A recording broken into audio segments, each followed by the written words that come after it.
Never mind your liver, get to Gino Spot. Gino Spot. Get to Gino Spot. Gino Spot. Have a laugh, have a giggle, and exercise your middle. Have a Gino shot.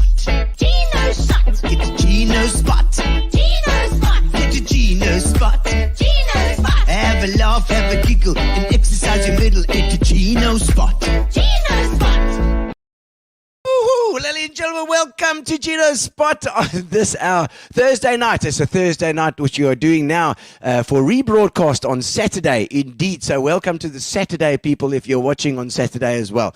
But due to the fact that we're having more and more shows coming through because of course, Omicron is now lifting a bit. And I see England has done away with masks and done away with everything. And I just hope we are following as well. I can't wait until we can get rid of all this crap. Brian Wilkinson, how's it? All the way from the boardwalk. How's that, my bro? The boardwalk, of course, now is completely changed. Shopping centre. I don't know. I haven't been down there. Anybody been down there? How far there? Is it going well? Is looking? What's it looking like? I don't even know. I haven't seen any pictures. Anything. But it's a huge thing that they're building there, and I hope it's going to go very nicely. And I see there's lots of people on tonight because, of course, we have Garth Webster. Garth is on tonight. We're going to be talking. What a multifaceted maniac, indeed. We've got so much to talk about. Philip Menikotis. It's a Greek. The Greeks are in the house saying, how's it to Garth? We're gonna hit it up. And of course, we've got Keith Clark. How's it, Keith? Casey is wherever there's soccer around, wherever there's football, then Casey's sniffing out. And of course, Casey, we having a bit of punters as well for you tonight. We're punting tonight. You know, we've got your brandy as well, which has been very nice. We haven't partaken a lot of that, but we will as soon as that gin runs out, which I think it pretty much run out now. So if you want to top up the gin, we're here as well, Keith. We're waiting. There we go. Good evening, Gino, Gary, God, looking forward to this, brothers. Absolutely, it's going to be great. I think we've got. Garth is like I said, multifaceted. So lots of stuff, and it's all to do with PE. So that's the best part because Gino Spot, of course, is all about Port Elizabeth and surrounds and Eastern Cape in general. So anybody from the Eastern Cape, and if there is anybody that you want on Gino Spot, let me know as well. If they're interesting or if they've got a history of the Eastern Cape here, we love it. That's what we enjoy. They don't have to be famous. People don't have to be famous. People don't have to be a celebrity to come on Gino Spot. Indeed. In fact, we want the hard-working bastards, the guys that got their heads down and just doing it. All right. So thank you to our sponsors, Fitch and Leeds, who've been supporting us, Gary DeBrain and the guys. Absolutely amazing. They've supported us from the word go. They were in, and we said, guys, are you interested in a show for Eastern Cape? They were like, yes, we had, of course. And Spa were right on the tail. Spa, thank you to the guys for supporting us as well. Of course, Spa is an Eastern Cape a brand as well. The brand is around Eastern Cape as well, and a lot of the exec on Spa were Eastern Cape born, So I reckon, I always say that Spa is also an Eastern Cape brand as well, because most of the guys in South Africa that run spas now all over the place. So, there's a tie-in to PE as well. Thank you to Fat Cats as well for a little bit of food that we have. Fat Cats Catering. Grace has been absolutely marvelous with the food. Thank you so much for that too, indeed. And so, welcome to the show. We have Amobia. Oh yes, don't forget Amobia, our internet service provider, who's been fantastic too. From day one, Amobia has been supporting us as well, and we've had a fantastic internet. And I don't want to jinx it, so I'm going to touch wood. Or touch a block of wood. I don't know what this block of wood is doing here, but anyway, we've got a block of wood. That's good. But because the internet is always a thing, and Amobia have always been on the button helping us out whenever there's an issue. Okay, so of course, Casey, we've got a couple of pictures for you. Where's your punters? Let's have a look at the punters. There we go. Look at that. There you go. You can check it out. And he's got the Spartacus gin as well. And of course, he's got the Brandewijn. The Brandewijn van jou. 1906. We don't know what that's. They've still got to explain that. 1906. He did explain it in his show when Keith was on as well. I don't know. The VAT number was not the VAT number, not the tax number, but the VAT. I don't know the VAT. The barrel.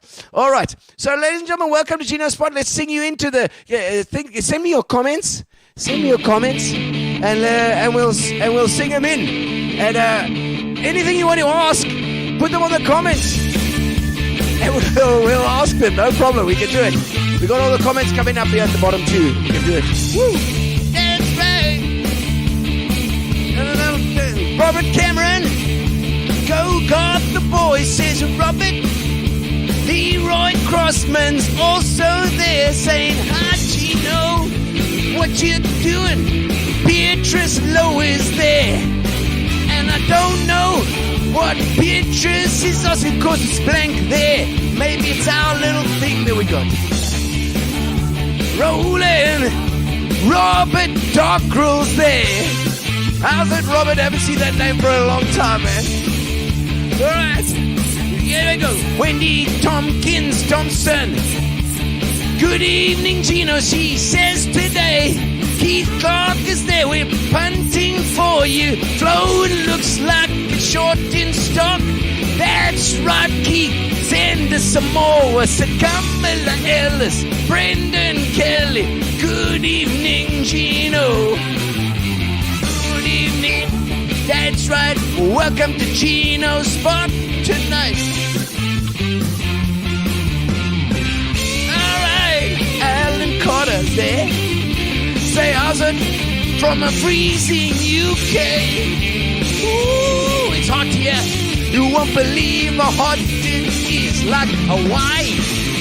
But except it's here in PE. Brown Wilkinson, bring on the cruise liners, bring them in. We want their money. That's right, Sean Sullivan. Viva PE, Gino. It's GQ now. It's GQ now. All right, Philip Dominicatos.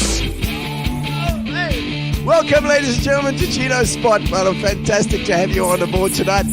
And we're going to get going. Mike Boots.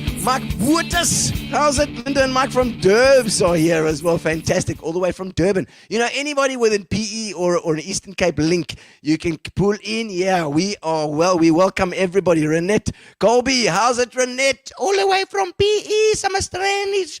It's actually South End. I think it's South End, that side. Ray Hizeroth is here as well. Liquor industry. The liquor industry is representing. Looking forward to interview with Gav.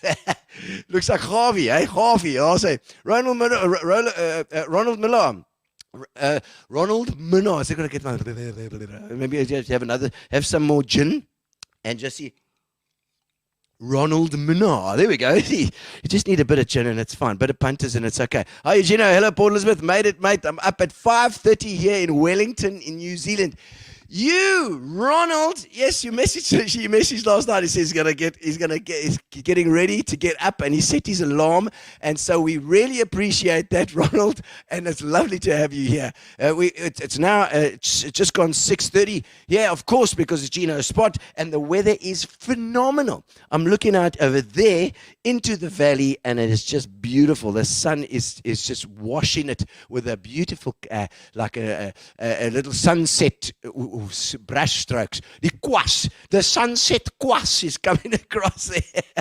It's beautiful. All right, so ladies and gentlemen, of course, we have to just do a quick little ad before we get our guest on, and that is for Fitch and Leeds. So let's have a look at a Fitch and Leeds. Fitch and Leeds, you've got to mix it, that'll fix you on the table. Fitch and Leeds, the bespoke mixer for the discerning individual.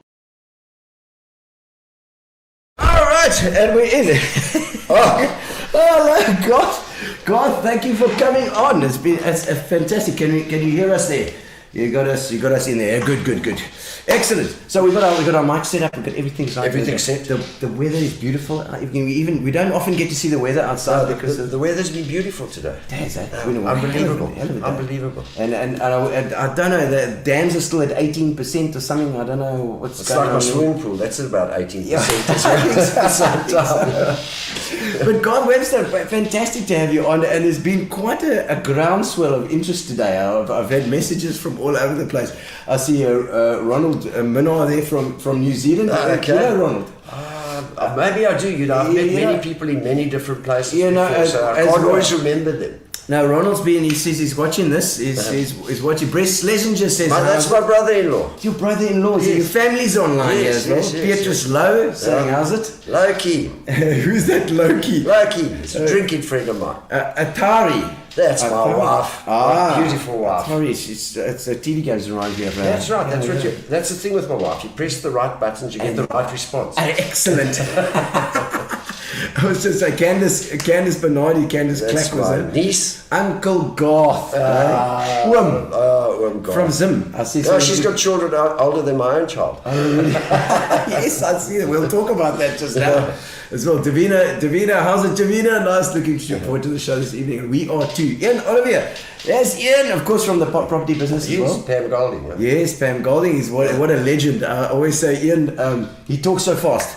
And I love listening. Ian, I love listening to your advert on the radio because he does one of the ads there. Sure. And I can in the background, I can just hear the producer of the advert going, Ian, you just need to slow that down just a little bit more. And Ian's thinking to himself, I'm speaking slowly already. This is slow. You did the voice well. Yeah. That's exactly how he talks. No, Ian is a legend, absolute legend in this town. In fact, Ian, I must have you on the show at some time. So be prepared for a phone call, young man. And then Win Design with Talent. What is that? Waiting for you. Talent. He's one of the guys that works at Websters Flooring, and he lives on our property. Oh, legend. Okay. Leroy Crosman saying a nice Roland. Is that no? I think that is. Oh, that's something to do with your music instruments. Your music stuff. No, I think this is the mic. He's talking. It's a Rode. This one's a Rode, not a Roland one. But I know the Roland one as well. Yes. Fani Teron saying, how's it my China all the way from China? Fani. How's it, Fani? Who's Fani? Fani used to work with me up in Johannesburg. Oh, yes. What did he do there? He was when I was with Van Dyke Carpets. Oh, okay. He was one of the reps there. Because if you got Websters Flooring, but then Websters, your flooring is carpets and tiles and the whole works. Carpets, tiles, wood flooring, laminate flooring. We've got genuine imitation wood flooring as well, which is very popular these days. They call it vinyl. Oh, right, okay. Yeah. Oh, I like that. Back into vinyl, you know. Very about popular. It's this stuff that you got on the floor here. Yeah, this is. They make vinyl look like this. This is laminate. Yeah, this is laminate. Is this laminate? Yeah. So if it goes wrong, I'm coming. From what I know, I mean, I haven't worked there for 5 years, but my wife, she runs the show, so she keeps me up to date with what's going on. I'm sure you had to keep it. Well, so tell me now, is your wife taken over? She kicked you out, or what's the story? You know, I've got a little daughter. About, let me just think, 5 years ago. Yeah. My wife came to me and she said, right, I've got a daughter who turns 9 on the 1st of February. My wife came to me and said, well, she's now coming back into the business. Okay. And it's very difficult to work every single day with your wife and still chat to her every day, Yes. and you can't divide work and business and your life and what have you. Well, So anyway, I and said to her, well, why don't you find a job? She says, why don't you find a job? So you were running it and then she's taken over. Quite right, yes, quite right. I saw she just came in. She just came in and Just took told over. you yeah. what to do, how to do it. And And my good friend Warren Jack, yes. who I've been speaking to for years, he'd always told me to come join him in the property industry. So I went and so joined you've Warren headed- Jack as a commercial broker. So that's what you're doing at the moment. That's what I'm doing at the Is moment. the property stuff. Eh? Yeah, I'm doing the property stuff. Yeah. I've been with Warren for 5 years. Wow. Okay. But now just It's actually my anniversary on the 23rd. Oh, My wedding anniversary. no, 3 days. My wedding anniversary and my work anniversary at Warren Jack. So I'm expecting a gold watch, Warren, if you're watching. You know, it's funny. My folks, my parents, Yes. they're long gone, but their wedding anniversary is 23rd as well. Oh, really? Yeah, it is. Was yes. I've got it right. Because Mine I was the 24th. I was saying it was 1970, the 23rd Okay. of January, but I was born in August, so I was very prepped. I'm sure you were. Yes. You're 1970. Yes, 97. The hippie days. You It must was, have been it pregnant. was, you know, Yes, yes, it was never Woodstock or anything No, like no, that. not at all. Because there wasn't any of that Mickey naughty stuff happening then. No. But so Websters Flooring, when did you start that? When was that? Whoa. So you started that? Oh, well, actually, it was my wife and myself that started it. Okay. I moved. I was born and bred in Port Elizabeth. A long time ago. I mean, I can't. Jeez, I was a little baby at the time, so I can't remember what date it was exactly. Oh, yeah. And I moved out. I was away for 15 years. I spent 5 years in Cape Town and then 10 years in Johannesburg. Okay. And we came back as agents for dyke carpets, and then we got into all sorts of different agencies like clothing and golf equipment and etc. Because I always wanted to be my own boss. Yeah. And even with the agency business, you're not your own boss because you're reporting to someone that's phoning you every day. How's the sales going down there? How's the figures? Are you marketing here? Are you doing that? I thought, yes. And for dyke then cut about 50% of their lines, and so that I decided then that it's time now to open my own business. So we basically went into retail. So that was about the year 1999, somewhere around I think there. that often happens if you're doing an agency or something. You get to know the business. Yes. And then you kind of you realize that if you were running your own business, you would be making more money, and also the guys that are running the agency they're okay as well because you're going to be selling their products. But you basically, what you're doing is you're running agencies for corporates. Yeah. And then all of a sudden you're doing well, you increase their market and what have you, but then they have to pay you big commissions. Yeah. So then they say, no, but if we're paying big commissions, we can open our own office for that kind of money. It's that's what happened. So we decided to do something for ourselves, and that's when Websters Flooring started. Okay. And I mean, as an entrepreneur doing that, we've got your headphones here as well, and I'll keep them over here. We've got some headphones because we've got some guests coming in just now as well. Yeah? Okay. I thought you wanted me to sing. No, not yet. No, Not yet. okay, We'll that's keep all them right. over there. And you know, so you know, as an entrepreneur to make that the changeover is quite a stressful thing. Yeah, it was quite stressful. I mean, we started in a bedroom in our house. Okay. In Main Road, Warmer. That's where we started, and one lounge became the showroom. Yes. And that's where it started, and then I got tired. I got out of it again because I went and worked at the golf club, and I'll tell you about that later. And my wife and my brother, eventually we built a showroom. Okay. Where we used to have 3 garages, and now it's the Webster Flooring showroom. And I still live in the same house next door. And of course, during that time, Main Road Warmer was becoming more and more sort of a business zone. Absolutely. That's exactly why we bought in Main Road Warmer. And we bought just at the right time, which is in the year 2000, before the property prices went up. You're so right. Yeah. Yes. Yeah. So, 2000. It went through a few. so were you had finished school by then, eh? Yeah, I was absolutely. I finished in '88. Ah, okay. So I was buying because I remember that property boom because we also bought just before it. It went, and then we were able to sell again at a higher price and buy something else. Absolutely. So properties like that, you just never know when it's going to happen. Eh? No, I wish you did. Absolutely. I mean, I've been working in the property game for 5 years now with Warren Jack, and Yeah. It's a different game. Yeah, those guys, I It's mean, very been in different. Ian Things Olivier. change all the time. Yeah. Ian Olivier and Warren Jack have been in that trade for like Many years. I mean, 30, 40 years. I was speaking to Warren the other night, and Warren's had 3 careers basically Yeah. in his life. I've had many. Yeah, He's yeah. had 3, and he's been in the property business now for 30 years, 32 years. I mean. We're going to chat to him. We're going to have him on Ah, I think, okay. next Thursday, in fact. Really? We're gonna Are get you? him on, Ah, yes. fantastic. So Warren Jack is on next Thursday, guys, Fantastic. if you want to pop in as well. And, because I love the fact that it's entrepreneurial, and I think you are totally an entrepreneurial spirit. I mean, you've done so much. The Websters is just the tip of the iceberg with this Yeah, stuff. no, absolutely. And so now you say property with Warren, and what kind of stuff? We do commercial. I do commercial property. Warren Jack's got a commercial side, which is the big side, and he's got a residential side as well. But I'm in the commercial side of it. Is commercial being hit now with the COVID thing? Is it? What's the story there now? Is it people are working from home? People are working from home. But what's happening is that commercial, in terms of office space, there's an abundance of office space available because those people work from home. Yeah. But warehousing, retail, industrial, that's still going well. Because That's warehousing going you still need. Yeah, no, absolutely. Warehousing you still need. Especially the guys that are selling online. They just need a huge warehouse to pull their stuff, and then they send from there. No, absolutely. That's almost the only warehouse. Yeah, I mean, well, you see what's happened. If you have a look at people like checkers now, you can just phone them and say, we'll be there in 60 minutes. Yeah. You know, so they've got to have the stock, they've got to put it somewhere. You've got to do it. They've got to put it somewhere. Yeah. So interesting that, and then you said you're born in PE. Yes, I was born in PE. St. Joseph's Hospital. Oh, St. Joseph's, not Sanford, eh? No, St. No, Joseph's. you were going Hospital. for the big time, No, yeah. St. Joseph's, which is now St. George's. St. George's. Yes. And my daughter was born at St. George's as well. Okay. Yeah. Yes, my sons. I think my sons were both my sons were both St. George's as well. No, I mean there are a couple of hospitals in BE, but St. Joe's. I remember when talking about St. Joseph's.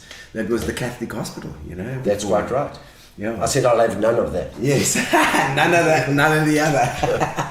and schools? School, I went to Grey. Oh, Grey. Sub All the way 8 through. to matric. Really? Yeah. Okay, so proper Grey boy, huh? Yes, proper Look Grey at boy. that.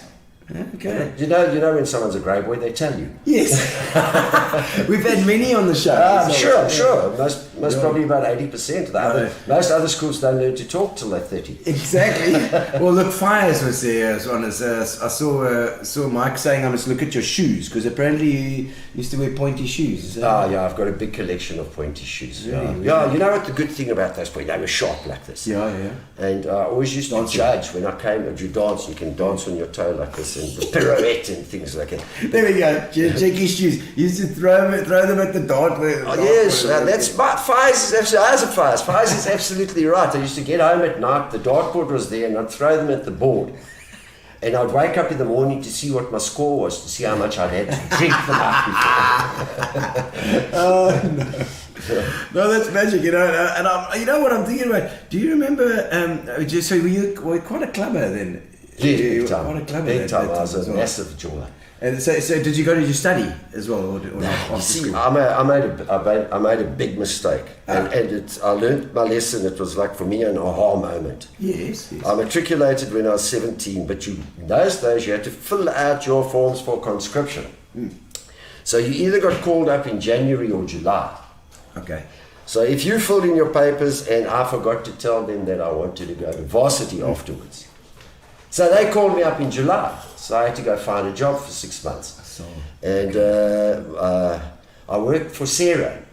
Sarah? Did you know Sarah? South African Railways and Harbours. I was Straight off the cars. I was a wheel tapper. I was a wheel tapper. As the trains came by, I just... Seriously? No. I became a clerk at the railways for 6 months. Wow. And then I was called up. I was the last intake of 1 year. Okay, that's like spoorweg. In the Air Force, yeah, spoorweg. Okay. And I worked at the FC Sturrock building as a clerk. Okay. And if you went, what they did is, if you worked for them, then you had to come back and work for them for another 18 months. So I had 2 years working there. And then they paid you all your back pay from when you were in I was in the Air Force, so they paid. So I had to work for them for 18 months afterwards. Wow, okay. And that's when I cut ties with them. And then during the time that I worked for them, for those 18 months afterwards, that's when I started DJing. Okay, so you started DJing then, right? Yeah. Tell me about that story, because that was a little story there. Yeah, it was, I think the year was about 1976 or 1977. Okay. I was playing cricket for Warmer. Yes. Rufia's also played for. No, it's Warmer. Warmer Country Club. Warmer Country Club. In those days, it was a very prestigious club. Oh, so you were I went and played there, and there was a guy by the name of Chris Egbrink. Yes. He was the manager at the Park Towers Hotel, and he played cricket in our side. And the Park Towers Hotel, Fancy. They had a nightclub, a disco. Yes. Called the Hideaway. Oh, wow. The Hideaway was famous in the 70s. Yes, yes. And I used to go there often, and they had this DJ that they imported from Johannesburg or someone.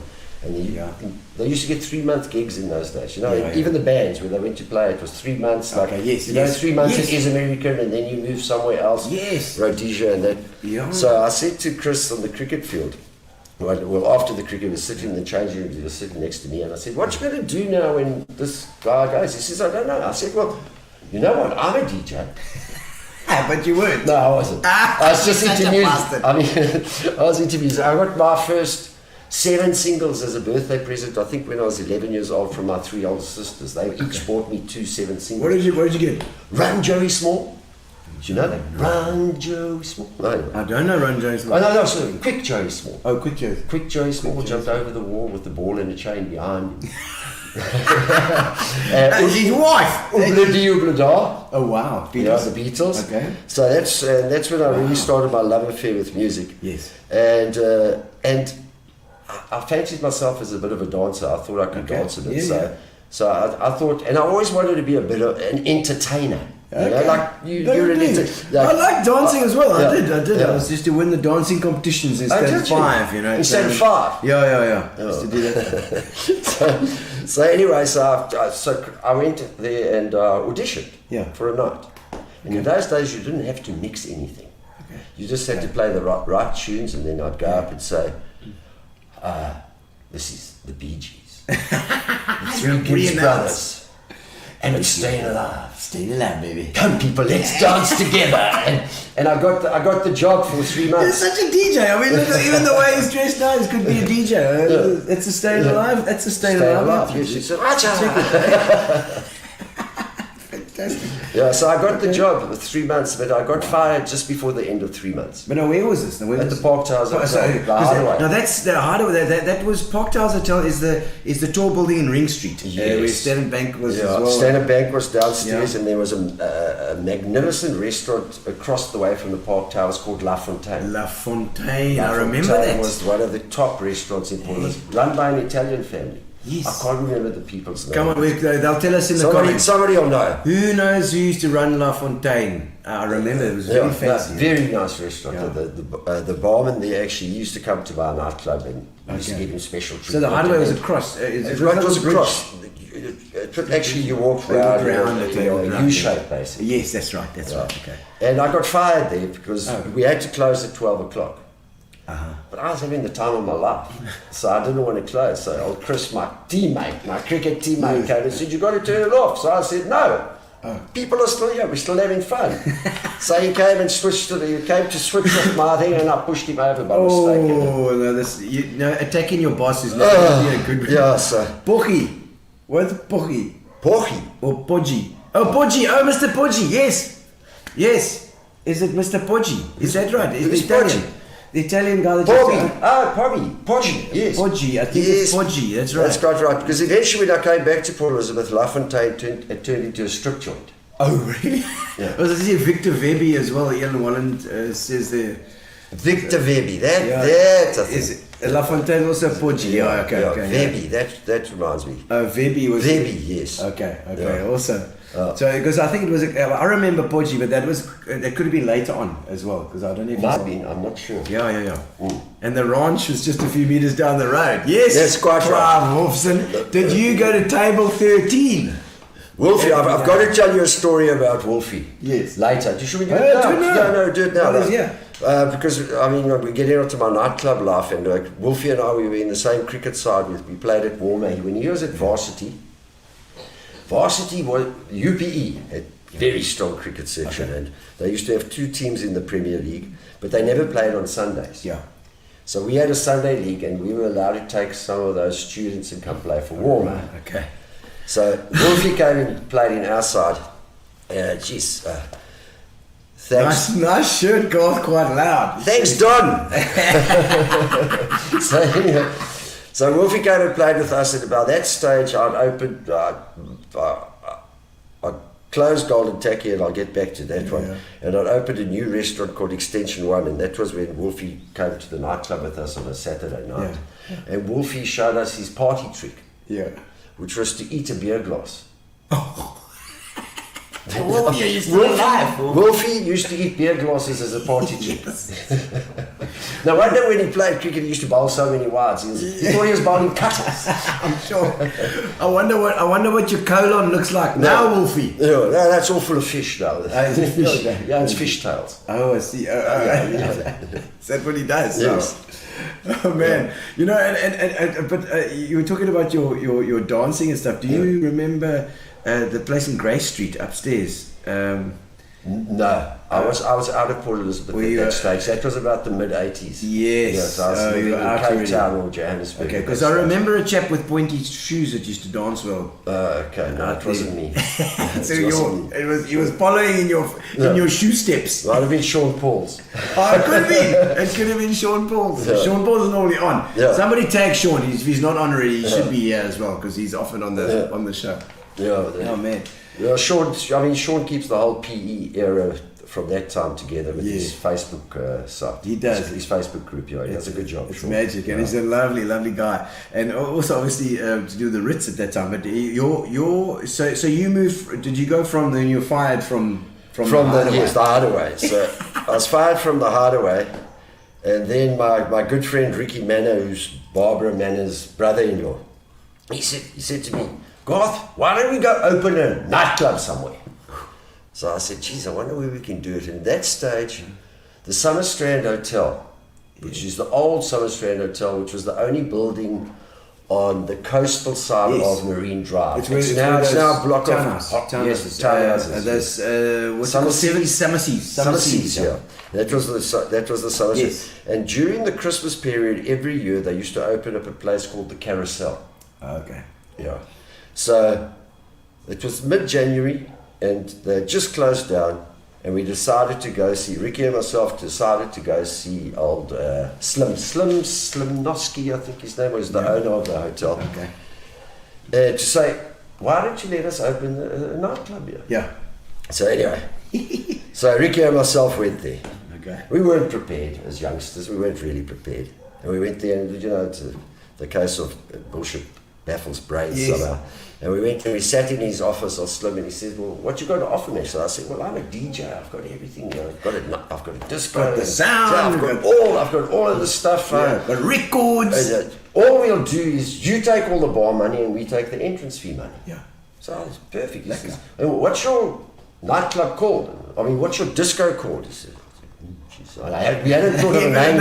And I was sitting there and I had a pair of golden tackies on. Yeah. And I looked down at my tackies, it's a golden tacky. And then it became the name Garth's Golden Takkie. And I still get people calling me Takkie today and shouting Golden Takkie.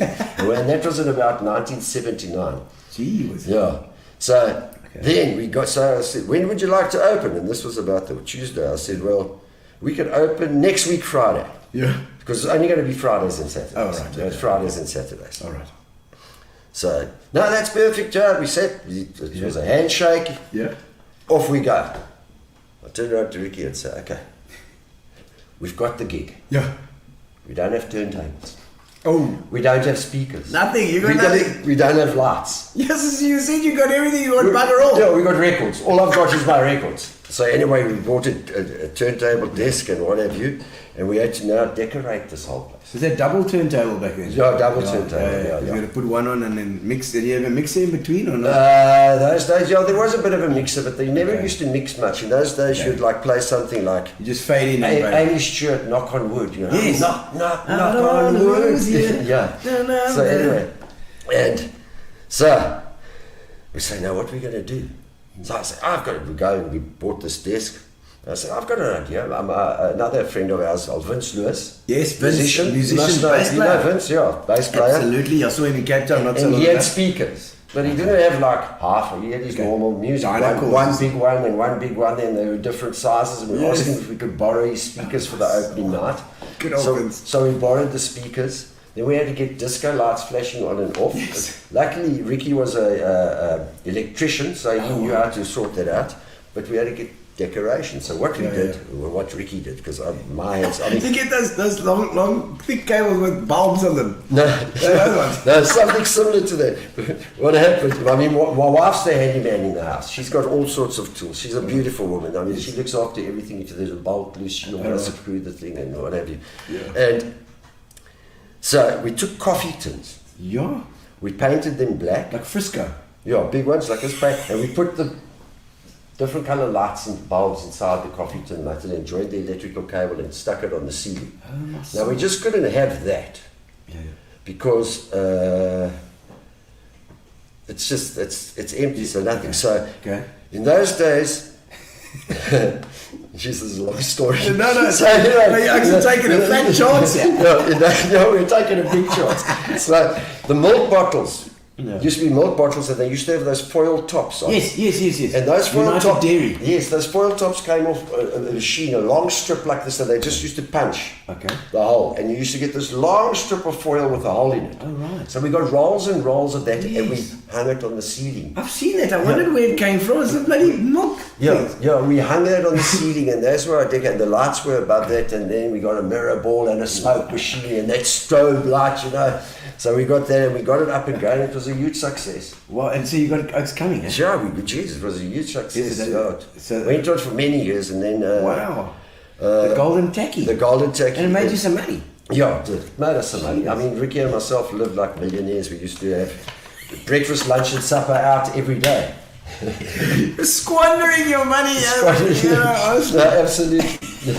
Easy come, easy go. And we were having a lot of fun at the same time. Yeah, I was 20. I was about 21. 21 years old. 21 years old. Yeah. And why did you shut down? What? When did you finish that? Did it just fade out? We got raided by the police. I knew it. It's going to be booze. Yeah, serving liquor to underage you people. bastards. But I think maybe. Underage. Yeah, so someone would have. I think someone might come on and speak about that. But that story wasn't your later. thing. That was the yes, but that's why Slim made us shut down. Oh, you Because see. we were letting the underage people into the door. Oh, I see. We were letting the underage people. So Slim did. So they shut us down. Shut them down. They're letting it in. Yeah. All right, put on your headphones. We've got somebody for you. Warren Jack's in the house. It's just Warren's just arrived at the right time. He's arriving here right now. Warren, how's it? How you doing? Hi guys, how's it? Afternoon, man. How's it going? Lekker, man, lekker. I'm glad you could make it. We decided to have a few of Garth's friends just to pop in and give him a bit of surprise and rev him a bit. Hello, boss. Hello, Garfield. Nice shirt. Thank you. Oh man, Warren, have you got any stories about this man? Yeah. Well, I'm listening now, and I'm in the Garth's golden Takkie scenario. The underage, unfortunately, the underage person was me. Really? Yeah, what had happened? I mean, I was much younger than Garth. And I Yes. still am. He was. Yeah. And Garth, as you've heard, he opened up his club and everything was going well. And I needed to get there. And I was literally turning 18 in about 2 weeks' time, but I couldn't wait any longer. And I played Garth, come on, Garth, come on. And I played soccer with him. That's why I knew the older guys. Okay. So eventually I sneaked in. I think Garth, I can't remember if it was Claude van Kersport that was with me or Carl Baumaster. I was trying to think of it today. And it was one of them. And anyway, we were sitting there, and of course, we were there first in the nightclub, get the best seat. We sit down, and music starts, Garth starts, and he's quite right. That Knock on Wood song is still in my head to this day. Yes. He loved Love it. it. Yeah, but the thing with Garth, he would play songs that would literally get people going immediately the minute you walked into the club. Yes. And anyway, we all go to nightclubs to dance. Anyway, Yes, we got yes. there, and of course, we're much younger, and we're there, and we smooth with our best kit on. And the next minute, all the lights go on. And I looked at Carl or Claude, whoever it was, and I said, "What's going on?" Disappointed. The next minute, I saw these blue uniforms, stars on the shoulders, and Ricky Manny running around with his vein popping out of his neck. Whenever he got stressed out, and I was Garth somewhere in the distance, and the cops come to my table. Yeah. And I'll never forget. The cop looked down at me and he said to me, "How old are you?" So I said, "I'm 18. He said, "What's your name?" I said, "Tommy Pullen." And that was a guy I went to school with in Johannesburg when I grew up, because I came to PE when I was about 14. But anyway, so he was my mate in Joburg. So I just said Tommy Pullen. And I'll never forget, the cop said to me, he said, "Come with me now, we're going to your parents' house." I said, "No, Warren Jack 17.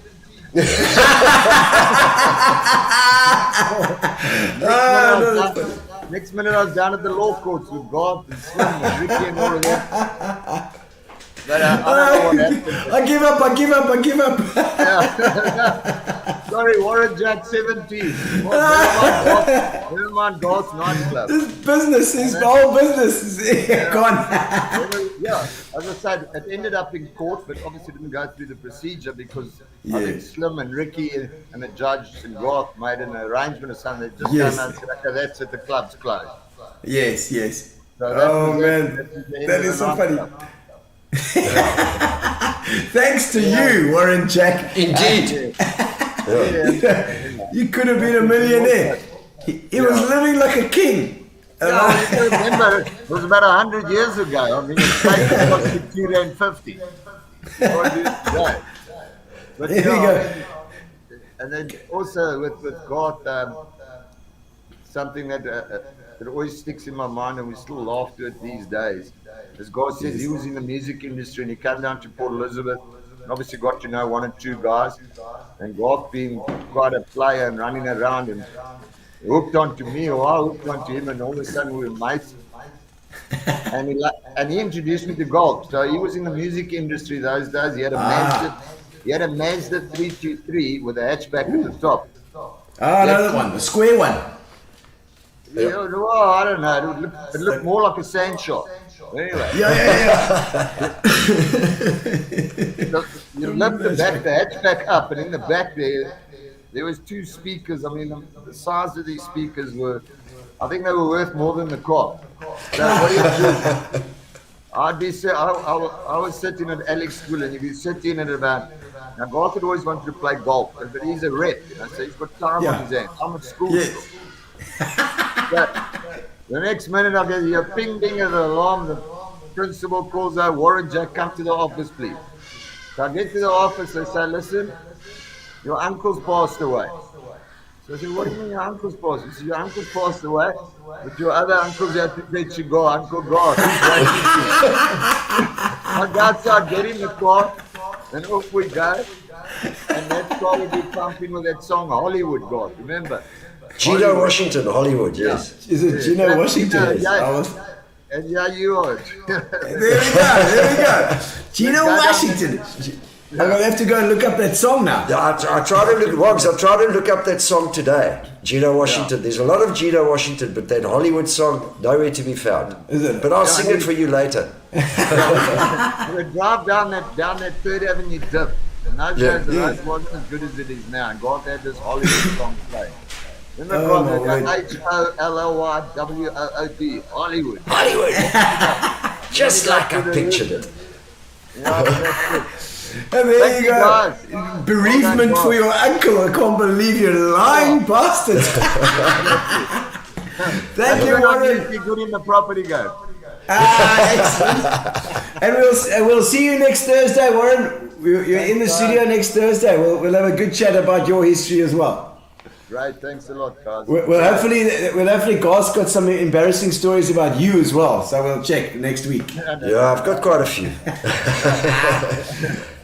Thanks, Warren. Thanks, Wogsy. Oh my word, yeah. I don't know if we're gonna. We're talking a little more, but that's that's very funny. So you closed down your club. Yeah, well, he closed down the club, so that's what happened. And Warren came in just at the right time there to tell the story about how the club was closed down. And Slim didn't want to take any more chances of losing his liquor license, because in those days it was strict, you know. Yeah. Very, very strict.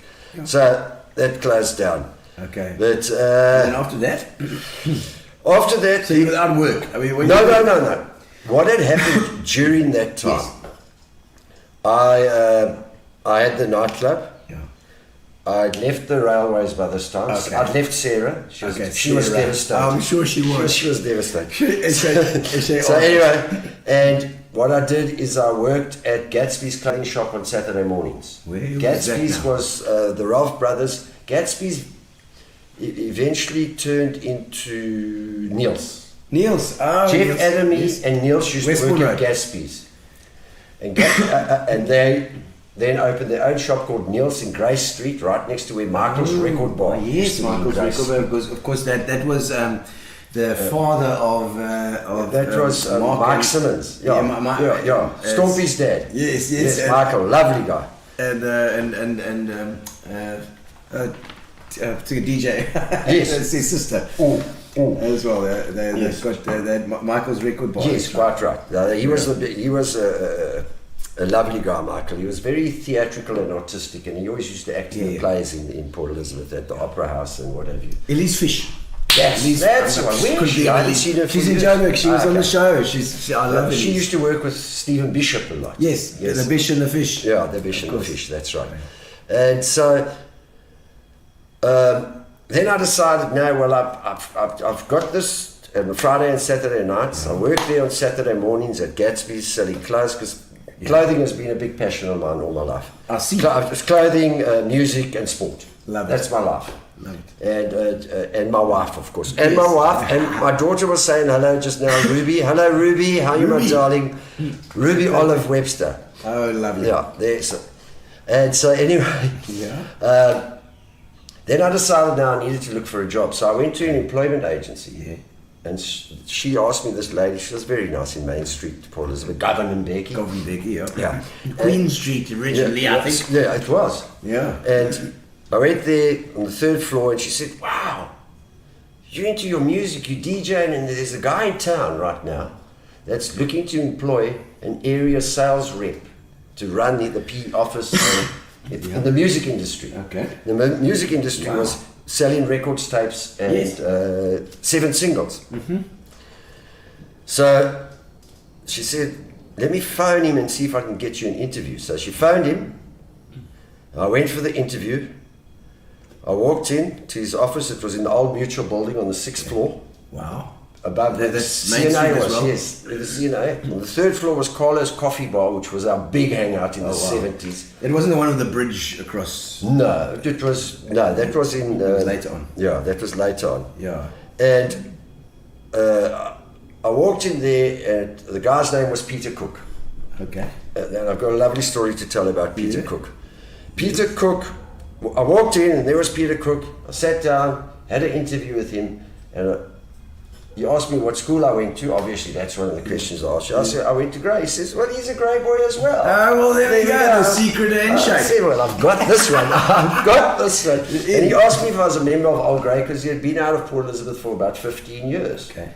He said, well, I said, yes. He said, can you take me to Old Grey later? So I said, fine. I said, what time are you going to be finished, Joe? He said, 4 o'clock. I said, come. Yeah. Yeah, the bloody boys club stuff in the no, 70s. absolutely. eh? Absolutely. Yeah, so what they say, it's not what you know, it's who you know. Yeah. So anyway, when I got back there at 4 o'clock in the afternoon, taking Old Grey, and he told me, okay, you've got the job and you start next week or whatever. So that's how I got into the music industry. Okay. So And what company was that? RPM Record Company. RPM, absolutely, yeah. RPM Record Company. It was owned by a guy called Matt Mann. Okay. Matt Mann in those days was one of the 10 richest men in South Africa. So I got that job, and we went to the Old Grey, had a few drinks, but Peter Cook. Was he related to Manfred Mann, maybe? No, he wasn't. No, he wasn't actually. No, he wasn't. Just had a thought. Yeah. Okay, so Matt Mann, Matt Mann, and so I started working there. Yeah.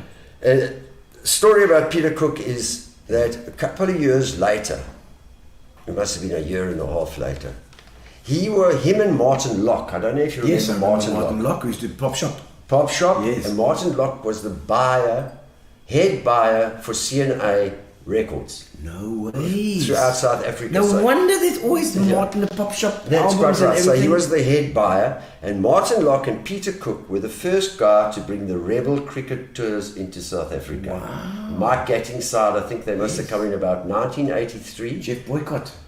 I don't know. Was Jeff Boycott? Yeah, he might have been. Yeah. He might was have also been. one of the Rebel tours, I think. So that was about 90. And the bowler, what's his name? Both of them. Wasn't No, both of them never came on He one of didn't those come, Rebel okay. tours. So it was Mike Gatting's side. The first year, Peter Cook and Martin Locke were the guys that brought it. And so he was my boss at that Incredible, stage, okay. Peter Cook. And about 18 months later, Peter Cook then resigned from the company, and I moved up to Johannesburg. Oh, wow. Yeah, with the record company. But before I did that, I'd also opened up a new nightclub in Port Elizabeth. Oh. Yeah. Yes. Because old Cliffy Francis owned the Ritz. It was he owned the Ritz and the Village Green. Yeah, okay. And it wasn't doing what it would, what it should. So anyway, Cliffy, we went, Ricky and myself again. Yeah. Ricky Mann and myself Okay. went and spoke to Cliffy and said, why don't we just divide your place in half? It was massive, eh? It was a massive. I mean, the mirror ball was this size. I think it had the biggest mirror ball in South Africa. We saw a photo of that when he came on, I think. Yeah. We had a mirror ball. And I said, and I DJ'd there a few times as well. I used to sit high up on the DJ box, which I didn't like because it was a long way to go to the dance floor. Yes. I saw some photos of that. I'm pretty sure. So we said, the club's not going that well. Let's split it down the middle, and we'll have a club on this side, and you have your club on that side. So Cliffy said, but how are we going to have two clubs? I said, Cliffy, you close at midnight. We'll open at midnight. Oh, my soul. What kind of business model is that? Yeah, so it was a great business model. Yo. So we put up some shutterboard down the middle. Yeah. He closed at midnight. All his patrons then went around the door, walked around the block. This was in Everett Street. Walked down the next set of stairs, and they came to our door, and they had to pay to get inside into our nightclub. Paid twice. Yeah. So and we had that, and we used to stay open from about midnight till the last person left, 5:30, 6 o'clock in the morning. That's insane. Yeah, 6 o'clock. Sometimes, I'd get home close up at 5:30 in the morning, and then we still used to go across the road to Its Country Yo. to have a brekkie, Yes. and then go home. So that was Storky back then. That was Storky. Was still Yes, doing that. yes. It's country. Yeah, and then I was playing cricket and soccer during this time. I was playing cricket for Warmer and soccer for Callies. Okay. And finish at 6 o'clock in the morning, then I have to go open the bowling for Warmer Country Club at like 10:30. So not much sleep was that. So I was at... Hell is built. And that also eventually got closed down. We were raided by the police for selling illegal booze. Of course it was. Yeah, Because you had to do those, and that's when Cliffy went to jail, I think. No, Cliffy never went to jail. It wasn't Cliffy's fault. I think he did, eh? But he went to jail for something that he did. Might have been, yes, it was connected with our place. That's right. It was connected with that whole thing. But what happened is we were advised. We had some inside information that the cops were coming. Oh, so you got a tip over, you didn't tell Cliffy? No, we didn't tell. I'll tell you. So my mate Kelly Chandler's running the door. Okay. So Kelly says, there's something going on here. So he used to take all the money and then run the bar as well, and you'd go buy a 6-pack and you pay. So what the cops did is they mark a note. They put so if you put it under a fluorescent light, it shines. Oh. So they know that's the note they paid with, so you're selling booze illegally. Yes, okay. Kelly suspected something. Okay. So he said to Barbara's late husband. Yes, Ricky. Apple. Okay. He said, Apple, just keep this in your pocket without telling him why, because there's a big commotion going on. The lights, the music had turned off, the lights were on, and the guys are now looking in the till for this note. And so Apple walks there, he's been outside for a cigarette or something, and he walks in, says, what's going on here? And the cop says, no, I'm looking for this 20 rand note or whatever it is. So Apple says, hey, is this the one? No. So Apple got arrested. He had nothing to do with it at all. He got arrested, so we had to eventually close that club. So we had to close that club. Close it as well. Yeah. Now talk about your sporting, because the cricket, as you're talking about cricket now, yes, as well, and I know we've got a couple of guests coming as well, and I know and a bit to do with cricket as well. Yes. But I don't know when Gary wants to bring our next guest in. Yeah. I think Bryce Taken is here, and Bryce, can you hear us, Bryce? Hey! Yeah, Excellent. Can you hear me, Gina? You know, you made me think of cricket when I come out with the Dakins, you know. We're talking about cricket. How are you, Brassy? All right. Happy New Year. Happy New Year, Garthy. Garthy was an unbelievable bowler. He was so accurate, he hit the middle of the bat every time. Was his bowling not as good as he's putting out here? No, he was actually, pretty much like Warren. I'm younger, so, you know, we couldn't do the Is Americas. My brother and my sister were older. They used to do the Hardaways and the Is Americas and the Garth's Golden Takkie, and we were just that little notch a bit younger that we couldn't quite get there, you know. Yes. But we used to hear a lot of stories about Garth and his cricket, and as he says, he is, if you want to go and do any sports trivia, take him on your team. Yeah. If you want to do any music trivia, you will win the evening, guaranteed. Oh, really?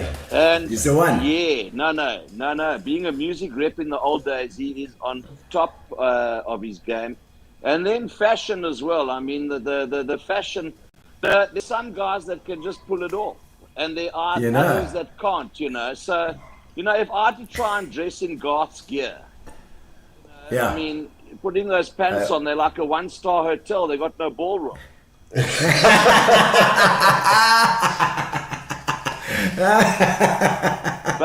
Garth he's a fashion guru, and you know, I met Garth properly when he came back from Joburg to PE. We were all playing golf at Humewood in those days. We had a tour called the Hook and Shank golf tour, a whole bunch of Humewood guys. That must have been going for 30 years, this tour. It actually reminds me, Garth, I don't think we toured because of COVID for 1 or 2 years. You got to get Ian Riley to get that golf tour rejuvenated before we forget about it.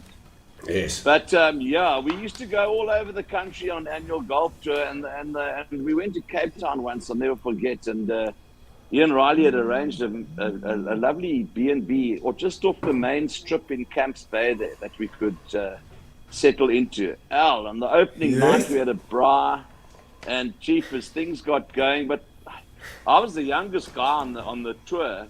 Garthy wasn't the youngest, but he was certainly the youngest at heart. And and like the chap said, oh well, guys, now we're winding up, and Garthy and I were just not winding up, you know. And then we decided to head down to the strip, the main Camp Space strip there, and it was incredible because we walked into a place, and if I'm correct, Garth, I think Goldfish were making their debut evening. The quite right, yes. Yes, sir. Yeah. You remember? Oh, good. It was next to the old Blues restaurant. Yeah, he was. Yeah. Next to the old Blues restaurant, and we watched them debut, and they were pretty phenomenal. And when we left there, we were nicely juiced up, and Garth, having an ear for nightlife, he just picked up this bass somewhere, a bass going down, and so we gravitated toward this place, and it was phenomenal. It was a pizza joint, but it had a full-blown sort of nightclub party place next to it. It was a place called Dizzy's. And Garthy and I pulled in there, and I don't know what happened, but we got this place heaving. Garthy hit the dance floor, and he was as good as John Travolta in Saturday Night Fever with those pointy shoes. He was unbelievable. The barman enjoyed us so much, he gave us free drinks for the entire evening. I said to him, listen, we need to pay. He said, listen, yeah, you're actually a good company. Just stick around. The dops are on the house. You remember that? Garth? Yes. Yeah, absolutely. Now, what kind of dancer do you need to be to do that? No, Garthy got the place going. I've got 2 left legs, so I battled to dance. But Garthy made up for my inefficiencies. Phenomenal. That's it. Brilliant. Yes, sir. No, brilliant. Bryce, thank you, man. Lekker. And regards to Bella, of course. We'll do so. We'll do so. I love that lady. Wonderful, man. Wonderful. Same from me, Enjoy the rest of Brassie. the evening with you guys. Yes. Thanks, Brassie. Same from me, and we must get together shortly. Lekker. Yeah, definitely. Yeah. Cheers, Cheers, Bryce. Bryce Dakin. Yes. Because the Dakins also all over the place in PE.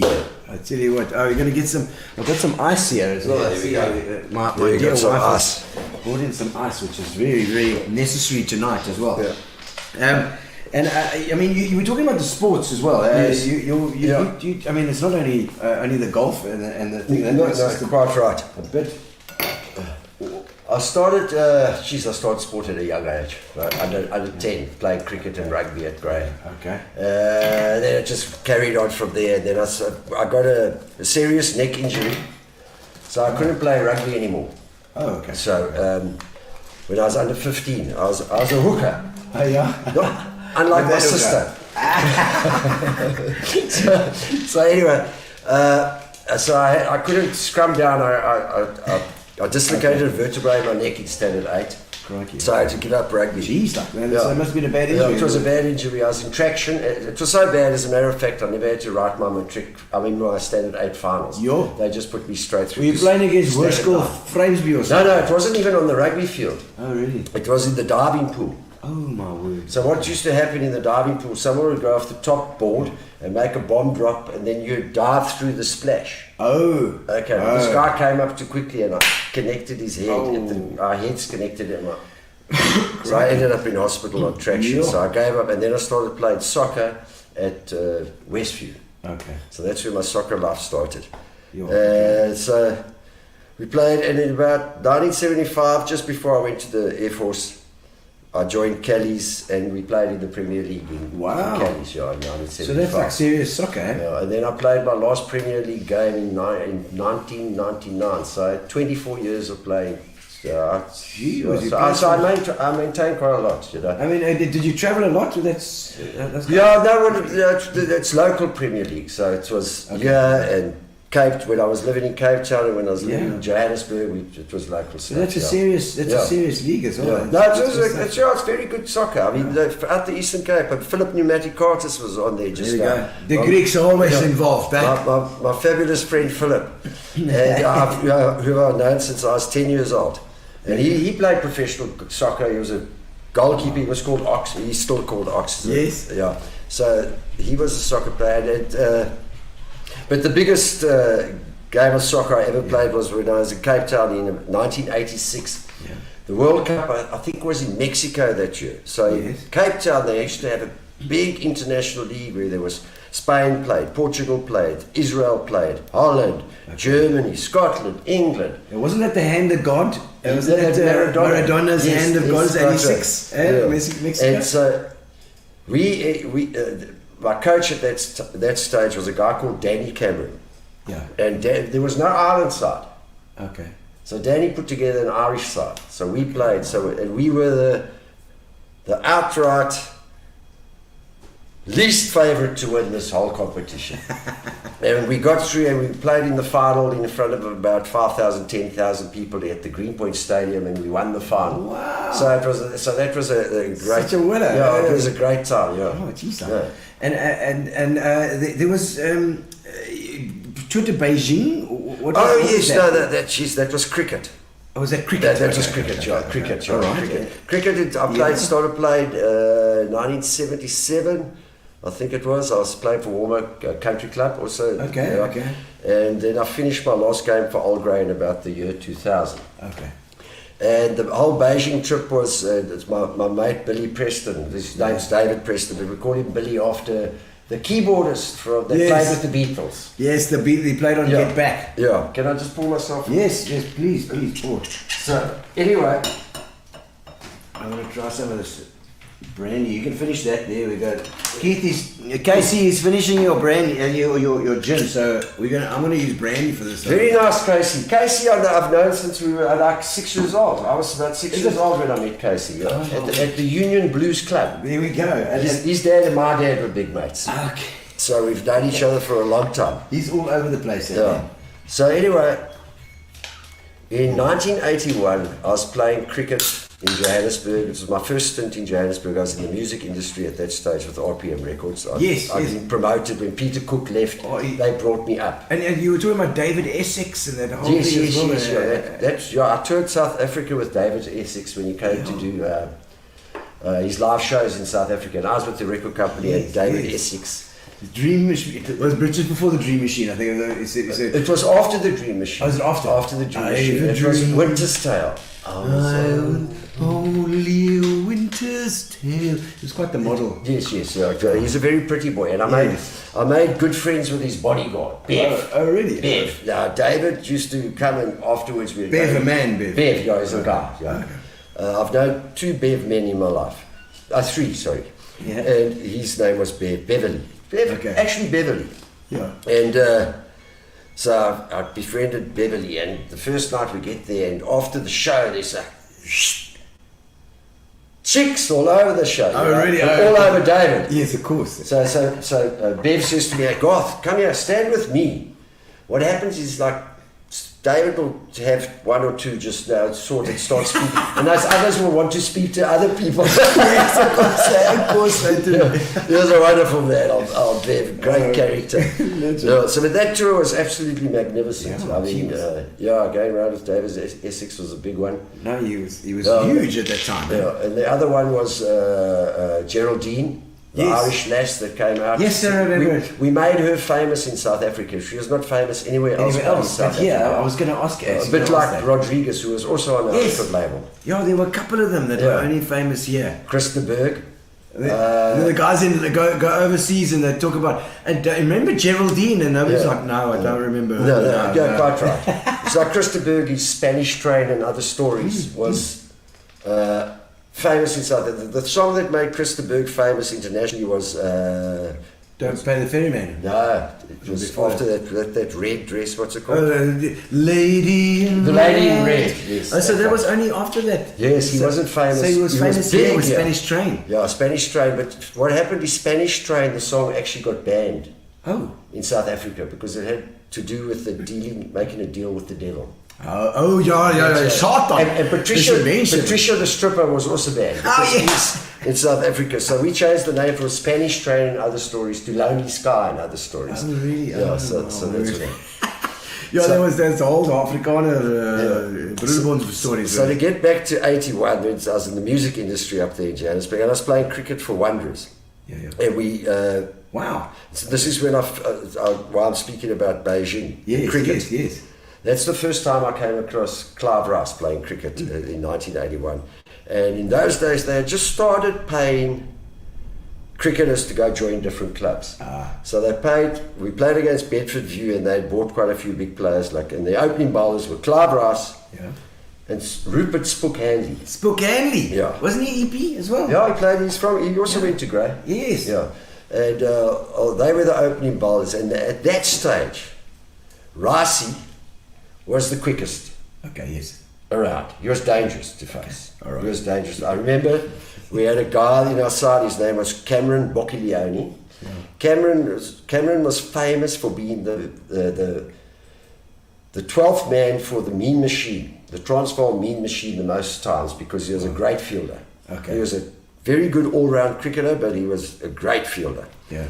And Rasi broke his arm in that 1981 game. Holy moly. And I Batting or what? Batting, yeah, he was batting and struck him on the arm like this. Crap, how hard is it going to No. You'll break your freaking bone. No, the cricket ball's a hard thing, eh? And they didn't wear helmets in those days? We very soon found some helmets for that okay. particular game. And I'll tell you the story about Gavin Carty. So anyway, we go there, and I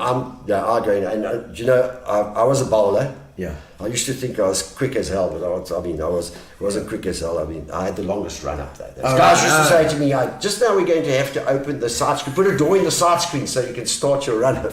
So anyway, I get into bat. Yeah. And I found a helmet somewhere. It's like, I think it could have even been a motorbike helmet. Put it on my head.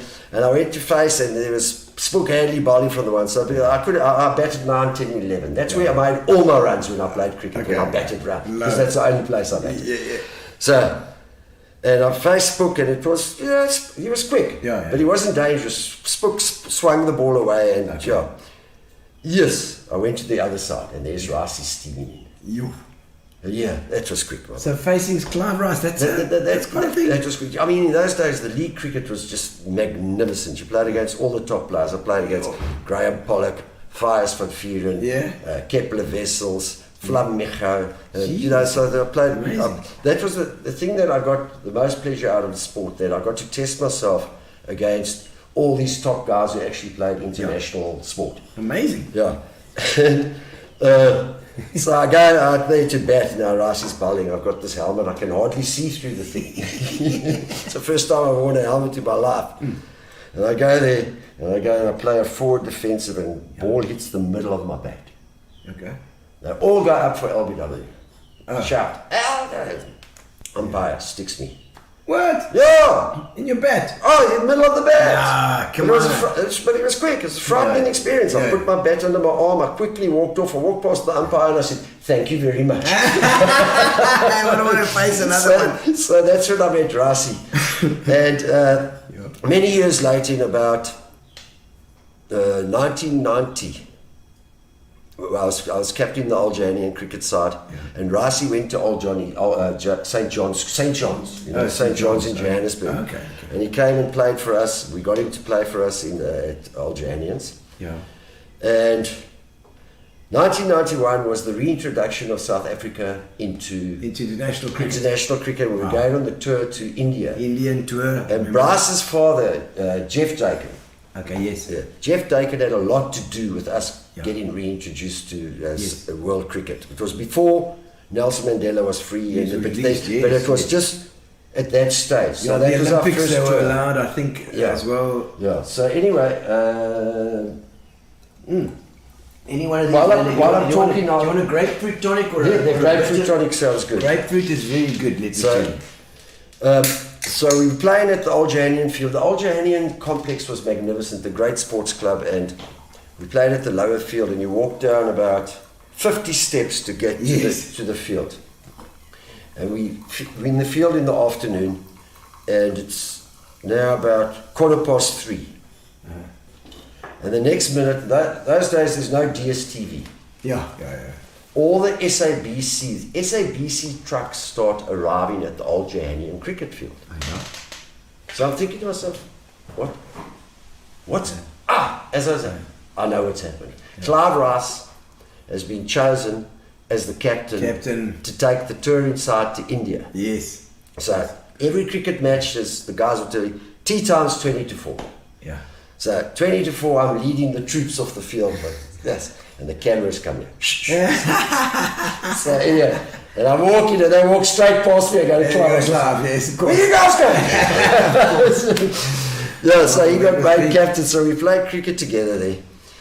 And then my friend Billy from China. Yeah. He's not from China. He's from Port Elizabeth. Yes. I met Billy when he was 9 years old at the Methodist Church.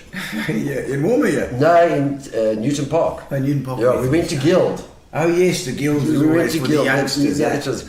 And He was in China, and what they were trying to do in China is to get cricket as a sport, a national sport in China. And if the government said the schools had to play it, they had to play it. So they organised the International Cricket Sixes competition in China. Oh, I see. So there's Pakistan, there was Australia, there was England, there was India, there was China, there was Japan. But it wasn't a top of the range. Yeah. The Japan side was their best side because Japan was such a small country. Okay.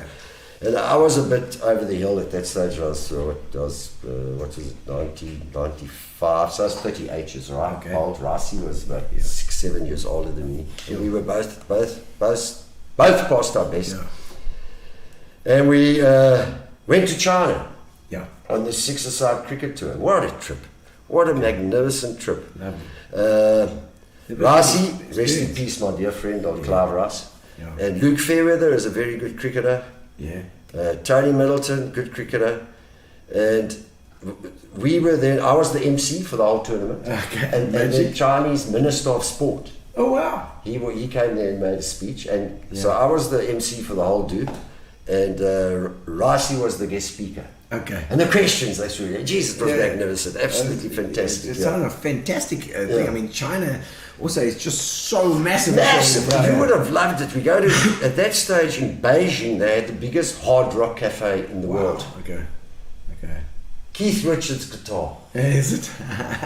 KC would have done that. 2,000 people inside the Hard Rock Cafe. Gee whiz. Yeah. Yo, So it was absolutely magnificent. Yeah. Listen, we got a message while we're here as Yes. well from we got a message from one of your mates who was it again? Is it from Billy? Yes, Billy in China. Let's China from China. Stick on your headphones. Let's have a quick listen. Yeah, okay.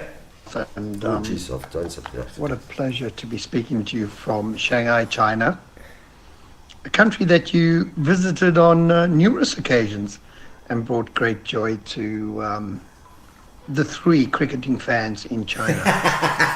But it's Dave, a mate of yours for forever and ever. Our relationship started at the Methodist Church, 9 years old, where we joined everything possible that involved choir girls. No. And I'll never forget that this continued, I guess, until very recently. My question, Bud, revolves around your altruism, which I always found absolutely fascinating. I mean, when I lived opposite you in Cape Town, I'll never forget the joy and the love that you show to the underprivileged, the less fortunate, the dregs. And so my question today is, what made you continuously build up people like Roger, your brother, and of course that magnificent woman, Jane, which I think you rebuilt 3 or 4 times as I watched from my balcony. So could you tell us what leads you to favor the underdog? What leads you to love that person that probably just needs a little bit of guidance, a little bit of extra help, and what drives that in you? Because I think, Bud, if I can describe you, you're that type of person. You know, build it up, never break it down, and I love you for that, my mate. There you go. That's him. Oh, That's Billy. Billy. Yeah, Billy. What's he talking about? Billy's a lovely character. I mean, as I said, we've been mates. I mean, my 2 longest mates ever in my life is Warren Jack. Warren, I met Warren when I think Warren was about 13 years old, so I've known him now for 47 years. He's been my good friend for 47 years. When he was 13 years old, Warren was such a good soccer player. He was too good to play with the under-13s. Okay. So Warren came to play with us in the under-17s. Wow. And of course, these 17-year-olds were like, what's this thing doing here? Yeah, What's this young little what's this little whippersnapper. the whippersnapper? So I took him under my wing and I said, hold on a second, this I can play. So that's where we became mates. Because I took him under my wing. I said, you're not going to bully. You're not going to. He's going to play with us. And that's exactly what happened. That's and one of myself became big mates from them. Okay. But Billy and then the second one is old Billy, who I've been friends with since he was 9. So I turned 65 next month. Exactly a month now. It's the 20th today, 20 February. Wow, 20th of okay. February I turned 65. Sure. With a 9-year-old daughter. Yes, I know. We was talking about Yeah, we will. And you say 9 years. You're 9 years old. Your daughter's 9 years old. Yeah. You were 9 years old when you met him. When I met Billy. You know, 9 seems to be an age where things happen. Yeah. Like I started with my music when I was 9 as well. I started playing drums. I started listening to music. Yeah. It's a watershed moment there, maybe. Yeah, she said, Yeah. So I think it's the first time I kissed a girl as well. Oh, when really? I was 9, yes. It's very, very young. Yeah, no, it was young. It was choir practice. As Billy said. The choir girls. I'm only joking. Those Methodists. I'm only joking. The only Apparently the only Methodists. girl I've ever kissed is my wife. Of My course. gorgeous wife. Oh. Sorry. So I've known them for the longest time, Billy and Warren. They're my closest mates. Now, you know, Billy is also a great sports fanatic. Okay. Great sport. He loves his rugby sevens, and every year that we have the rugby sevens at Cape Town, Billy comes down from China. He hires a box. Oh, magic. And he gets like 20 of us and we go there. Magic. I think Michelle Brown's into that sevens. I Yes, think it's Michelle came to our box. Yes, It I was Billy's, understand. well, it was Billy's box. Yes. Michelle came to Billy's box that time. Brilliant. And I've been over to, I've done many trips with Billy. I've been over to the sevens in Hong Kong. It's greatest sporting event I've ever gone to was the Hong Kong sevens. Really? I've been to the Hong Kong sixes, Hong Kong sevens, and but the one thing about Billy is he is a bit of a bad luck omen for South African teams. Oh dear. Okay. Yeah. So you He always goes every year. He goes to the Hong Kong sevens, and that's the only tournament South Africa's never won. And he always sends a message: Hong Kong sevens again. I'm saying, please don't go. It's Billy. Please don't go. Please don't go. It's Billy. Yeah, that's Billy. So, and we also we went to watch the box, at Twickenham. Oh yeah. Yes, Twickenham. Wow. Okay. It was at the time of Henry Honeyball and Yes. Gary Tashman. We had Springboks had won 17 games in a row. And then And Billy we came. won the 18th. It was a world record. We were tied with New Zealand for the international wins in a row. Yeah. Or non-defeats. I'm not quite sure which one it was. Yeah. And we went there. Billy and I. Yeah. Freezing cold. Yes. Oh, brother. He said, let's get there early. Billy's always wants to get everywhere. He's in a rush all the time. early. Billy's like, let's get there early. Yes, we sit in the stands. Look, I've got an overcoat on and scarves and everything. And we're sitting there. And in about the 75th minute, I think England, we had a forward pass or something, and England intercepted and they scored, and we lost. So that was it. Oh, no. The other good trip I did with Billy, 1999, World Cup cricket. Yes. Ah. We go to Birmingham to watch us play against Australia, Yes. cricket side. So it was the tied game at the end, and we got kicked out on a technicality. When Alan Donald got run out with Lance Klusener. Oh, run, Donald, run. Run, Donald, run. Oh, Yes, that's quite just right. terrible. So I'm sitting there next to Billy, and we like nervous, and we tune, and the first two balls of the over that Klusner gets, he smacks for four, and we Yes. need 1 run to win. Yes. So I say to him, Billy, just relax. It's fine. It's fine, we've done. Good But the morning. bad luck, Billy, it happened again. We lost it. So Billy, stop going to all those tournaments. Everybody remembers exactly where they were. Yeah. If you can, if you're online now, if you can remember where you were, right, where you were when Donald had to run, because I was at St. Francis Golf Club, the one in the village. We were doing a gig there. Yes. And we were waiting before the gig. The gig was a disaster because everyone was so sad. Everything was a disaster. We were staying in London, and so but we had to get on a train from Birmingham to London to go back, and we were in a train load of Aussies. I see. That's just My not- word. We even had tickets for the final where Australia eventually played against Pakistan. We had the tickets for the final, and we just gave them away. We were so disappointed. The next day we took a tour around London, something I'm not that tourist kind of guy, on the buses. Oh, yes, the London bus. And that's that station, and that's the Thames, and that's The open You know what? bus. It was beautiful. Yes. It's the first time I've ever done it, and it was actually magnificent. It made us relax. But when we got back to London, the Billy then hired a limo Oh, really? and took us to a restaurant. We got totally smashed. So. What you have to do. Yeah, quite right. But no, you know this. Then he spoke about me back in the underdog. Yeah. And he spoke about a guy called Roger. Yeah. Now, when I Yes. lived in Cape Town, I had a mate, well, he wasn't really a mate, it was a guy that I knew from Port Elizabeth. His name was Roger. Yes. Roger King. Beautiful soul. Okay. But I wasn't really friends with him. Roger was lovely, and he heard I lived in Cape Town, and he knew I was from Port Elizabeth. So he phoned me and said, I'm coming to Cape Town. Can I come stay at your place a bit? Okay. Because I said, well, Roger, I've got a 2-bedroom flat, and I've got Yeah. Glenn staying, and I've got myself staying. You can sleep on the floor. So Roger says, that's no problem, you know. Yeah. That's no problem, gosh. I just sleep wherever I can. Roger stroked like I sleep wherever I can. So I said, well, it's difficult because I've got my brother sleeping on the couch in the lounge because my younger brother came to Cape Town as well. so anyway, a house full of people. yeah, so I said, no, Roger, come. So we made a bed for Roger behind the couch in my lounge. So it's not a big place. There's 2 bedrooms, a kitchen, and a lounge dining room in Sea Point. That's the one that Billy could.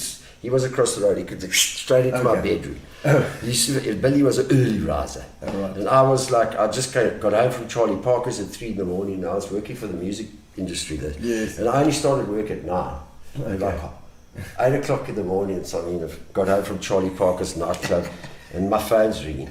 And you have to get up to the phone. No, it was lying next to my bed. Oh, the cell phone. No, it wasn't a cell phone in those days. You only had landlines. phones. You only had landlines. But I had a long extension, so it was next to my bed. Oh, right. Figure it out. Billy, Garth, I'm on my way to work. Don't you think you should get up? I said, get out of here, Billy! He could spy me from his balcony. So anyway, Roger King came to stay. And he lived behind my couch in my lounge. So, and Roger, he worked, at that stage, I was working in Belleville. Okay. And he worked in the southern suburbs. So for me, but I used to, every morning I'd drive Roger to work. He worked for penny pinchers in the southern suburbs with another PE guy. It was either Mark or Dave Charters. I can't remember which one it was. Okay. And I used to drive him there and then every day drive back to my offices. And then after work, I'd go fetch Roger and bring him back. So and he slept behind my couch. But it was supposed to be for a little while, but it ended up being a few months. Oh, my word. But poor old Rog, he couldn't afford to pay rent, and I never even asked him for rent. So he used to come home at the end of the month with a pot plant and say, I can't pay you anything. He has a pot plant. One time he gave me his running shoes that have all So I said, yeah, you can have the running shoes. So anyway, one of these nights we come home from Charlie Parker's, is about 2 o'clock in the morning. I bring a few friends with me and we're entertaining. I put the music on and it's getting a bit loud. We're sitting there having a drink and next minute I'm with all these people. Next minute this head pops up from behind the couch. From lying behind the couch. There's old Roger. Can you chill it down a bit? I'm trying to sleep. So I eventually had to move out of that flat. All right. So I could get rid of all the guys that had moved in there. All the unluggers. Oh, Roger, yeah. But I mean, you've got a whole bunch. I mean, you must be the only frisbee champ that I've ever heard of in my entire life. What's the frisbee story? That was also in Cape Town. I stayed right across the road from where the Sea Point swimming pool is. Yes, I know the one. And that big common, there's a big green there. Yes.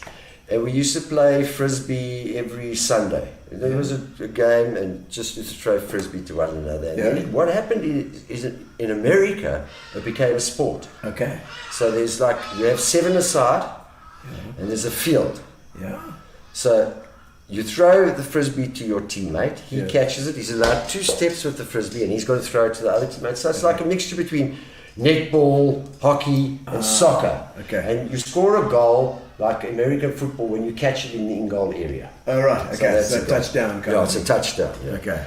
So next minute, Lenny Solomons, he came and watched us play there, and he's Sea Point. Yeah, Sea Point. Lenny Solomons. He came and he had registered us as the Western Province Frisbee Association. So then we discovered that there was a South African Frisbee Association.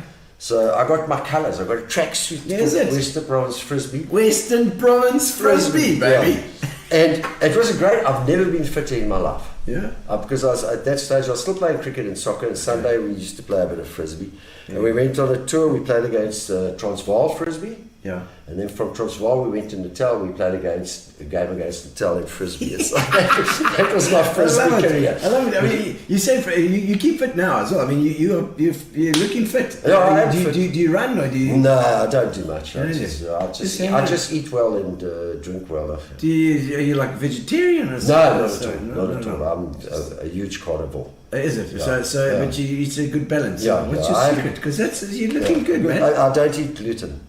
Oh, no gluten. Yeah, like you look like Novak tonight, and Novak doesn't eat gluten. Does he not eat gluten? No, either? Novak in 2007 changed his whole diet. I mean, he was about rated 20th in the world. Then he changed his diet. He wanted to become the best in the world, and gluten was the first thing he gave up.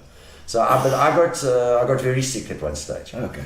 They found out that it was gluten that caused my illness. Really? Yeah. And it really worked. Yeah. Because I always think like people say, I got the gluten intolerance, but then it became fashionable after. Yes, it becomes fashionable. Yes, yeah. Before that, it was something else, you know. Yeah.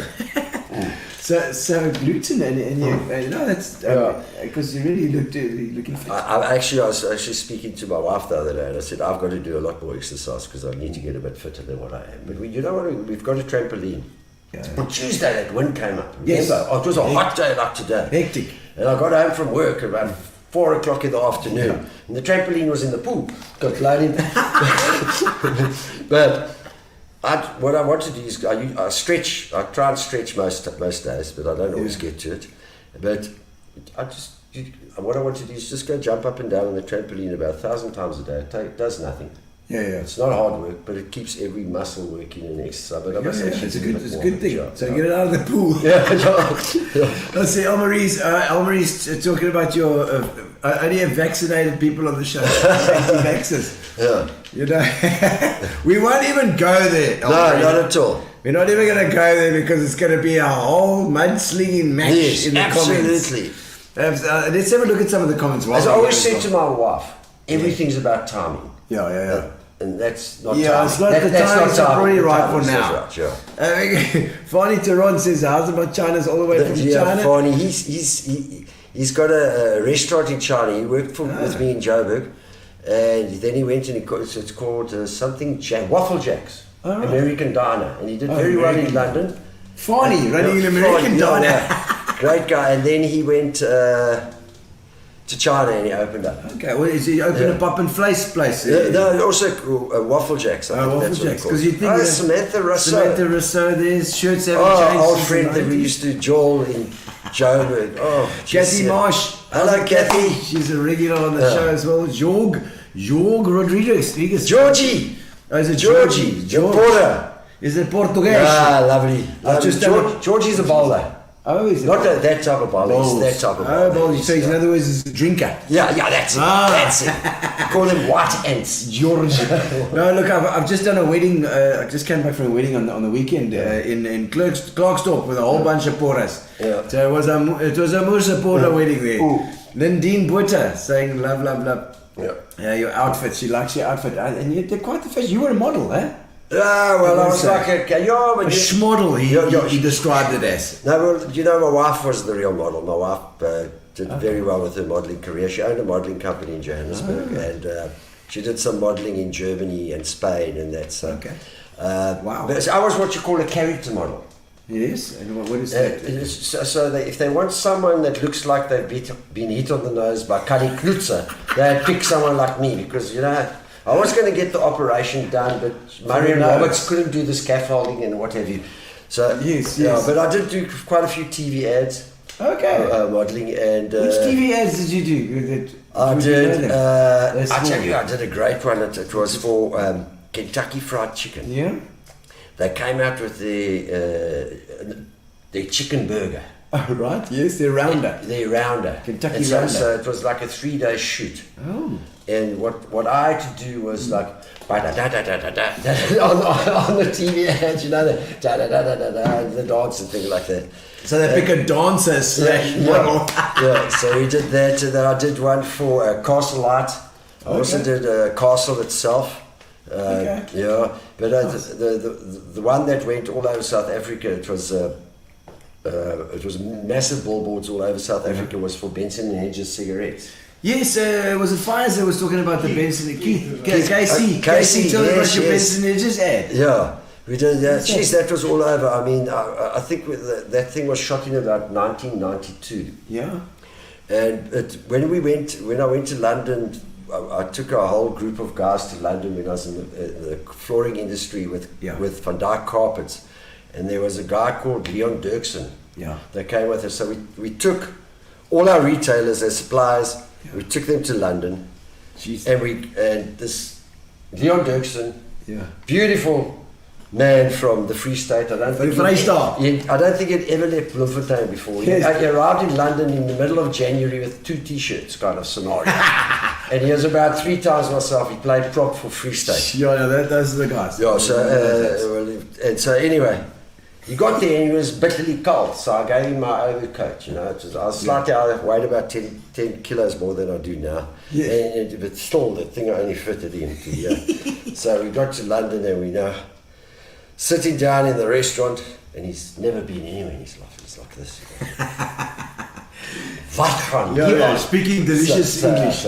So anyway, after the cheers, we're in this restaurant, and what are liver and onions and mash. Really? So that's what I ordered. I say, Leon, what you do like? He says, no, whatever you having. Yeah. Because he doesn't know. Okay, come alive. So we sit down, we have this liver and onions, and there's a sugar bowl. There's old sugar bowls. Remember, you should get the wimpy with the spout there. And yes, sugar. Yeah. So Leon says, soek 'n bietjie sout. So I give him the sugar bowl. He throws it on. Oh my God. So anyway, to get back to the Benson Hedges, he eventually got transferred from Bloemfontein to Durban, which is the Van Dyke head office. And he phones me one day. He says, hey, Garth. Yes, Garth. I said, yes, that's 2 F's. Huh? Yes. I said, hey, Garth. He says, I just drove over you. I said, what you talking about? He says, no, Garth, I just drove over you on the highway here. He says, they've got a big billboard of you. And it's blown over. They've got a hurricane. And it's blown over and it's lying on the highway. And it was the Benson and Hedges ad, and he drove over me. Magic. So Benson Hedges, so that was also a cricket at that time was huge. That's very much Sean Pauls, there we go, he's online. Sean, we were just talking about you just now. So you were the oak with also the pointy shoes dancing. First saw Garth and Neil DJ at the Ritz as a 14-year-old in the early 80s, which inspired me to get into DJing. Rest is history. Absolutely, because absolutely. Sean, a legendary DJ in his own right. No, quite right. David Payton, here we go. An ex-warmer cricketer, fast bowler. Only problem is that his run-up was faster than his ball. I always say that, as Brycey said, when people ask me, you played cricket, you played with this. How good were you? I said, geez, I was the most accurate bowler. I always hit the middle of the bat. I mean, you can't get better than that. And Fires is out there as well. Jennifer Lindridge. Hello, Jennifer. She is an absolute honey. I love Jennifer. And indeed. She's such a breath of fresh air whenever she's around. Atari saying, how's it? Hi, Daddy. That's from Ruby, my daughter. Hello, Ruby. Now, tell me about Ruby as well, because this is a child now. She's 9 years old. You're 64? Yeah. You know? Yeah, but it's taken a while. Yeah, but you know what they say, that you cannot... I spoke to Mick Jagger about it. Yes, and Keith Richards. Yeah, Mick Jagger said to me, you know, Garth, you can't get rock star status until you've had a child over the age of 55. So that was... No, Ruby's actually a very beautiful story. My wife and I, we tried for a long time to have a child. And she had 2 ectopic pregnancies, which means the baby goes to the wrong place. It was in the tube, so she had one, and then 1, today and then a year later in the same time. Oh, man. So what happens that she can't have birth naturally, so we did about 8 or 9 in vitros. Yeah. And Those are expensive, those things as well. she's It's insane. it probably cost us about $1 million Oh, to try and have a child man. free in vitro. We went to Cape Town, we did it in Port Elizabeth, we got some people from Bloemfontein and what have you. And so it just didn't work. So we discussed it and we said, well, maybe we're just not meant to have a baby. And as a man, I just said, I want my child. And then the ego is there. The ego was there. I wanted my child to look like my wife because she's beautiful. Not like me. So anyway, we'd given up for about a year or two, and it had taken 10, 12 years, this whole process. Yeah. Maybe even longer. No, much longer actually, to be honest. It was probably 20 years, the whole drawn out. So. Yeah. Yeah. And then eventually Atari came to me one day and said, Garth, I cannot live without a child. Yeah. So we went to an adoption agency, and it's not an agency, it's a woman that works for hospitals. Okay, yes. And we went there, social worker. Yeah, Social worker. Social worker. A very lovely girl called Linda. And we went and we said, no, we want to adopt. Yeah. So what happens when you need to adopt a child? You have to give a portfolio or resume or CV of what you're all about. And your CV wasn't looking great, you know. No, not at all. Lucky you got your wife with you. Yeah, no, absolutely. And so Atari made a beautiful album. We've still got it. It's absolutely magnificent. So Atari's very artistic, very good with her hands. She's good with machines. Okay. And she's good with horrible men like me. Yeah. And she did this, and we went, the social worker, we presented this whole thing. So we went to speak to her. Yes. And she said, well, you must do this thing. And about a month or two afterwards, we were very fortunate, very, very blessed. Yeah. In that Linda phoned Atari and said, we've got a match. Oh, wow. Because the birth parents have the say as to who gets the child. Wow. Okay. Yeah. And we've got a match, and this is the story. And so that was, we saw the social worker in July, and the 1st of February, Ruby was born in 2013. Jeez. And we got a call from the social worker at about 1:30 in the morning. And so at 1:30 in the morning, and Linda phoned Atari and says, Atari? Yeah. It's Shevaka. Shevaka? 1:30. Of course you're awake. Yes, 1:30. No, Garth's still at the club. So, and we went to the hospital, and we're so blessed. We've got an absolutely magnificent child, and our house has now been, we have friends and mates and everything. It's full. It's full. But all the time. Our place is now like a railway station with all the friends and that. So we're very, very blessed and so happy. Yeah, it's so happy. It's so often these stories end with just depression and stuff because and I've heard so many stories about the in vitro and stuff being so difficult as well. And so it's really are blessed to have something. Yeah, no, very much so. And it's, what is so difficult? So difficult for the woman. Because what happens when you do in vitro, they inject hormones and things into you, so it makes you feel that your cycle is changing. So, Atari would say, I feel like I'm pregnant now. Yeah. I feel like it's this time it's there. It's and then it must be so. And you got all the hope. Yeah, you got all the hope. And it's nothing. But, geez, we're blessed. Old Ruby just started grade 3 at Clarendon yesterday. Wow. So Clarendon Park. Yeah, what a great school. Didn't you go to Clarendon Park? I was there. I absolutely love Clarendon Park. Did Miss Hammond teach you? Yes, she was there. Yeah, she arrived after, but she was while I was there. She arrived. Yeah, she taught my brother. Pat. Yeah, Pat. Her family and my family, my mother and father and her mother and father were big mates. So I made Pats, and she was. Somebody take Pat Hammett as well. Yeah. She's got to look after this little one that's coming through there. Alvin Reeves. Garth, my boy, does Atari know you're wearing a shirt? Alvin, it's not hers, it's your wife's. Alvin was my head boy at VP. I played cricket with Alvin. Quick bowler, very nice, quick bowler. Well, when he played cricket when I played with him, he certainly wasn't a quick bowler. Oh, is he not quicker? No. He's got to get into it again. Alvin, you got to get yourself in shape. Yeah, no. There we go. Yeah. Dave Pittaway says Joss Mason. So Joss must be watching. So Dave Pittaway is telling Joss he must be working on the quotes. Darby! I met Dave Pittaway about a week ago or something. Yeah, okay. He stays just around the corner here. Yeah, he's around. No, good His chap. wife does the art. Okay. Surely, yes, she's the artist too. And Samantha Russo saying, I remember the Simply Red concert. One of the best concerts I've ever been to in my Really? life. That guy's got such a magnificent Minister of voice. South Dementia. Yeah, it's a beautiful voice. Very good. Yes, I do remember. Samantha, I've actually seen them 3 times live now. Really? Yeah. I just love his Mancunian. voice. Yeah. Manchester-based, I think, those guys. And Not the prettiest guy in the world. No. He wasn't. A little bit of jazzy boring, man. A little bit jazzy boring, says... Yeah, I agree. There's certain times. Timing. It's all about timing. Yeah. I mean, some days, when you watch them on live, it's a different story. Yeah.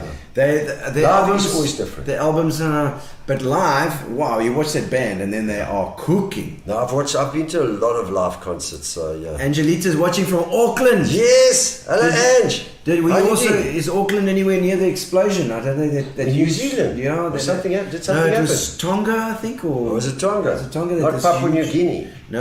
It was there was, I think, part of New Zealand actually you could feel that shockwave. Oh, really? Michelle Kelly says also love the daily inspirational quotes on the boards. You do that. Yes. So just I mean, do you go every morning and do that?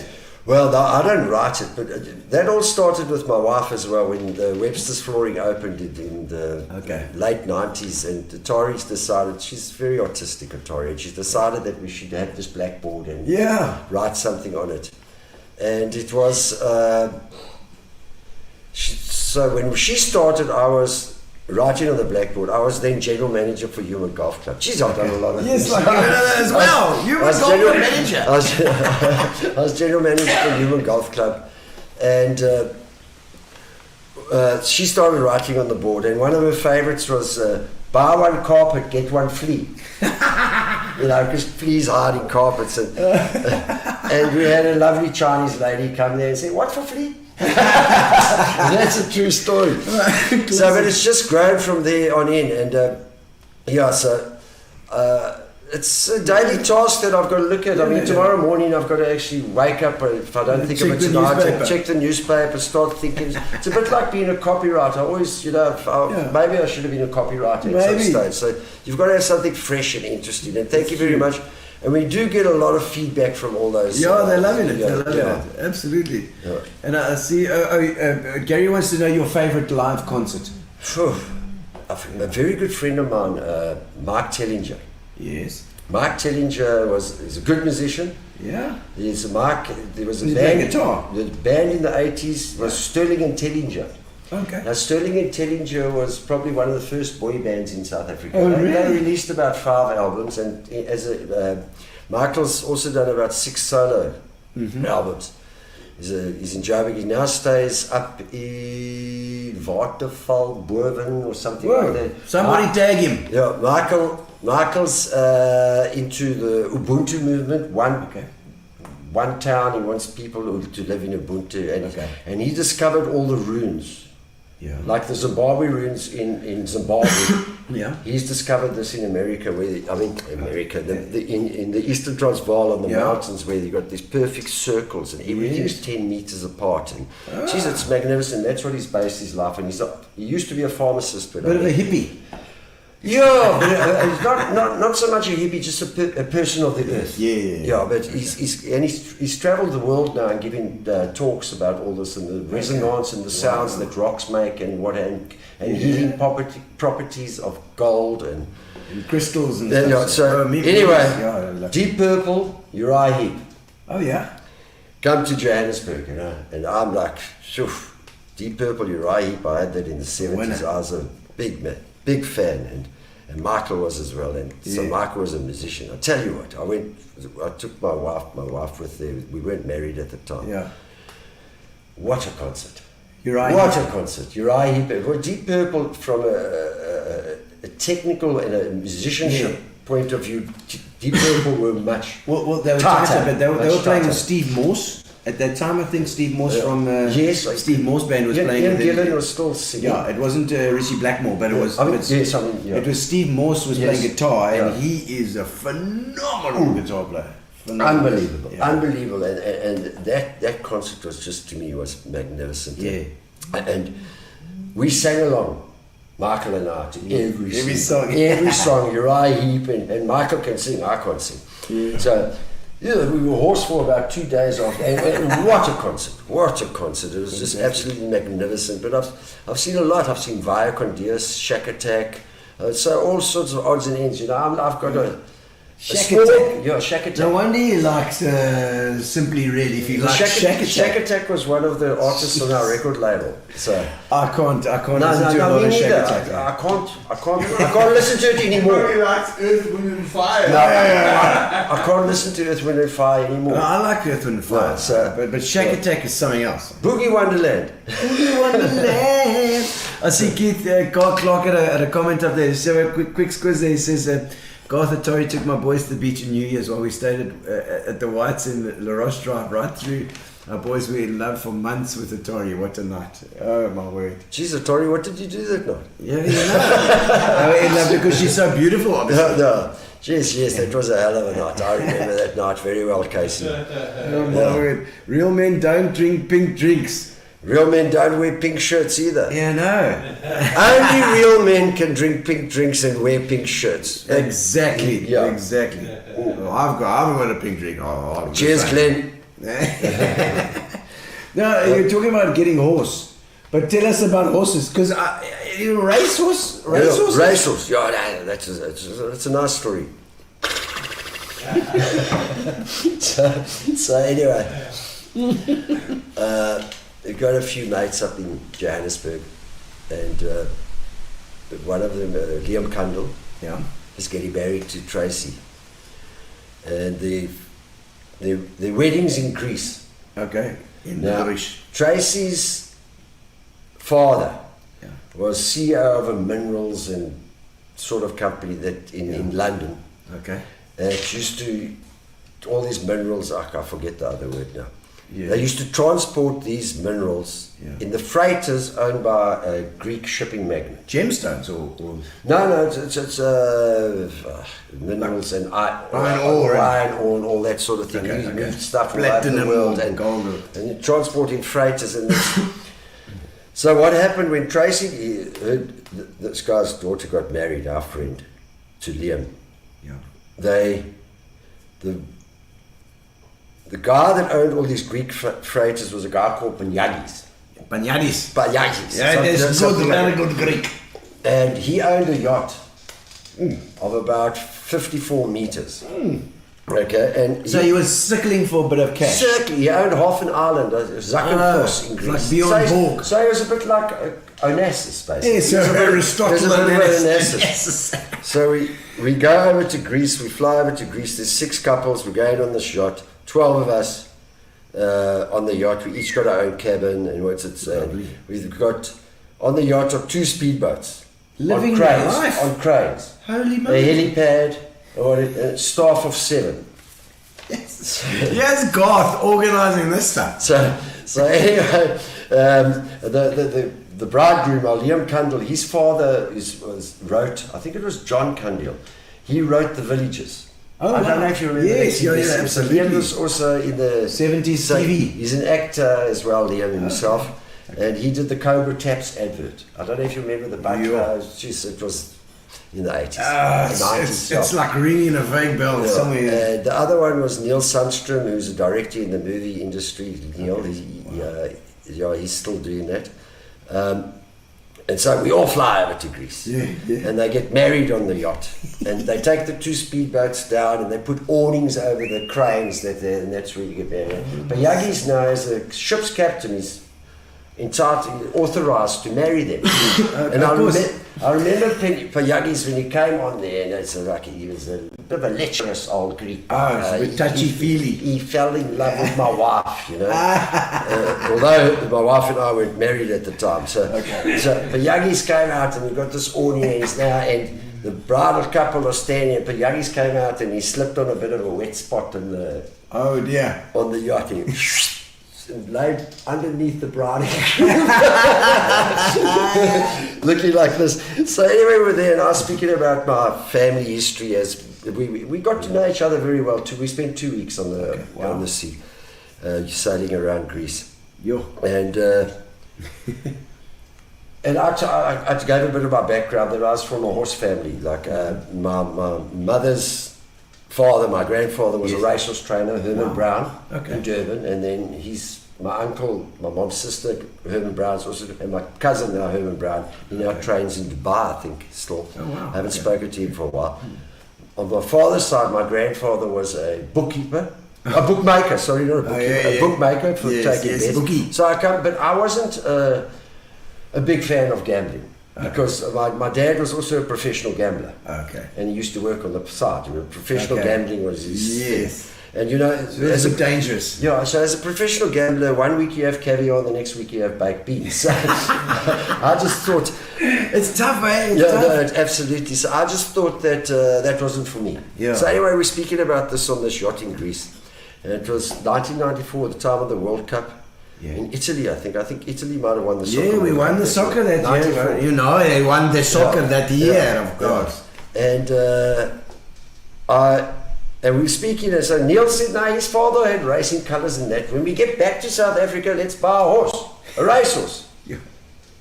And I say, as you do when you're on holiday and you're browning in the sun, and sun only goes, sounds like the sun goes down at 10 o'clock. But this yacht was magnificent. She's at 54 meters. At that stage, it was the biggest yacht in the Adriatic. So every time we dock into a new port or a new island, the people would just like come in. Yes, sir. From that town or from other yachts to see who's the celebrity. Who are these celebrities? So we used to give everybody a chance. Who is this Garth Webster? That wasn't me, man. So anyway, so we decided to buy a horse. So we come back to Joburg, and the 2-year-old sales are in August. And the 2-year-old sales with racehorses, it's ready to run. Is that the one ready to go? Ready to run. It's not 1 year where you've got to... So we go there, and they give you a book about this thing, a catalogue of all the horses for sale. It's good. So telling you everything about them. The 4 of us. Liam, Neil, Andrew, myself.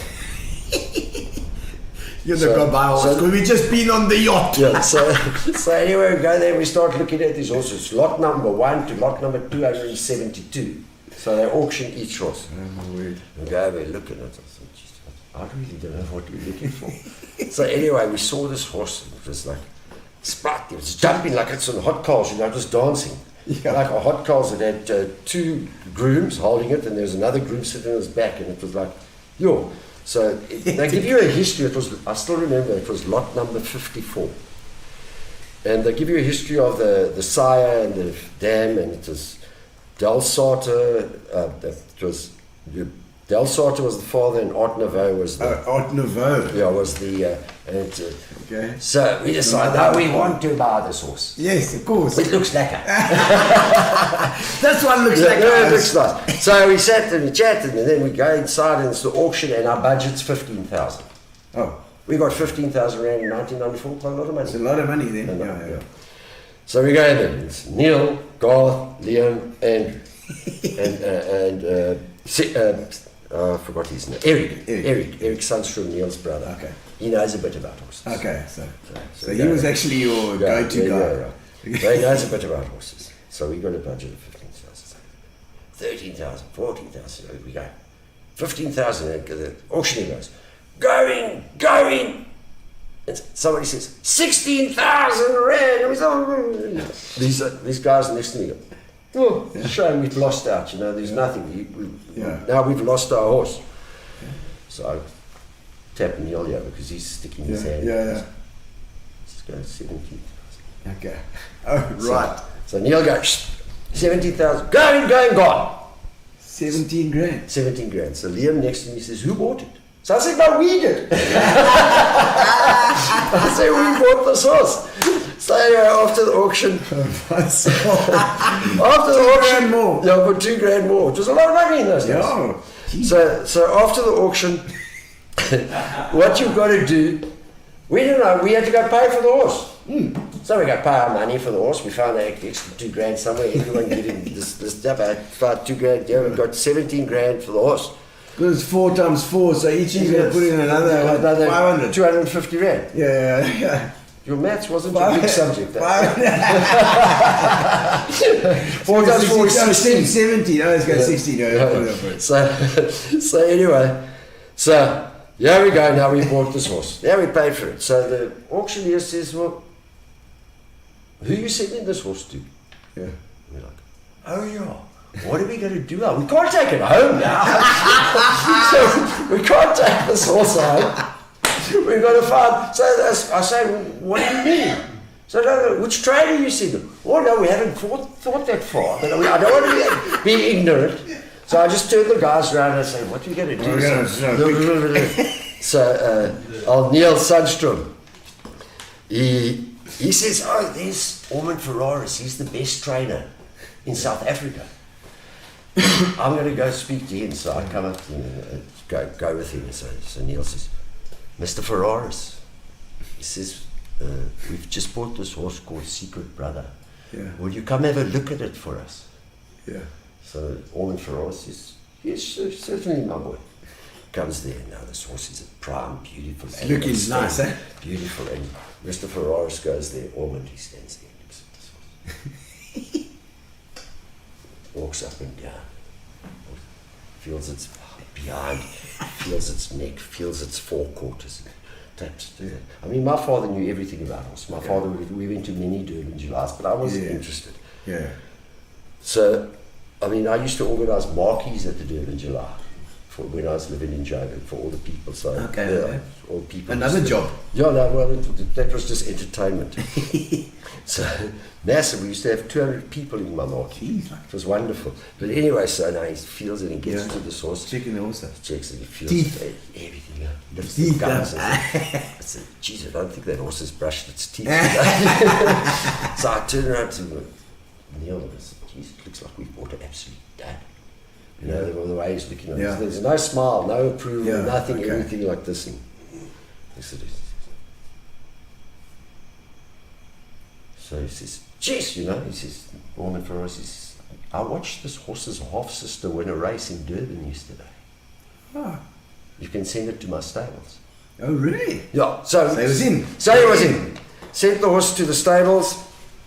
I think it cost us about 1,700 rand a month for stabling and whatever. Oh, good. So now we're going to pay.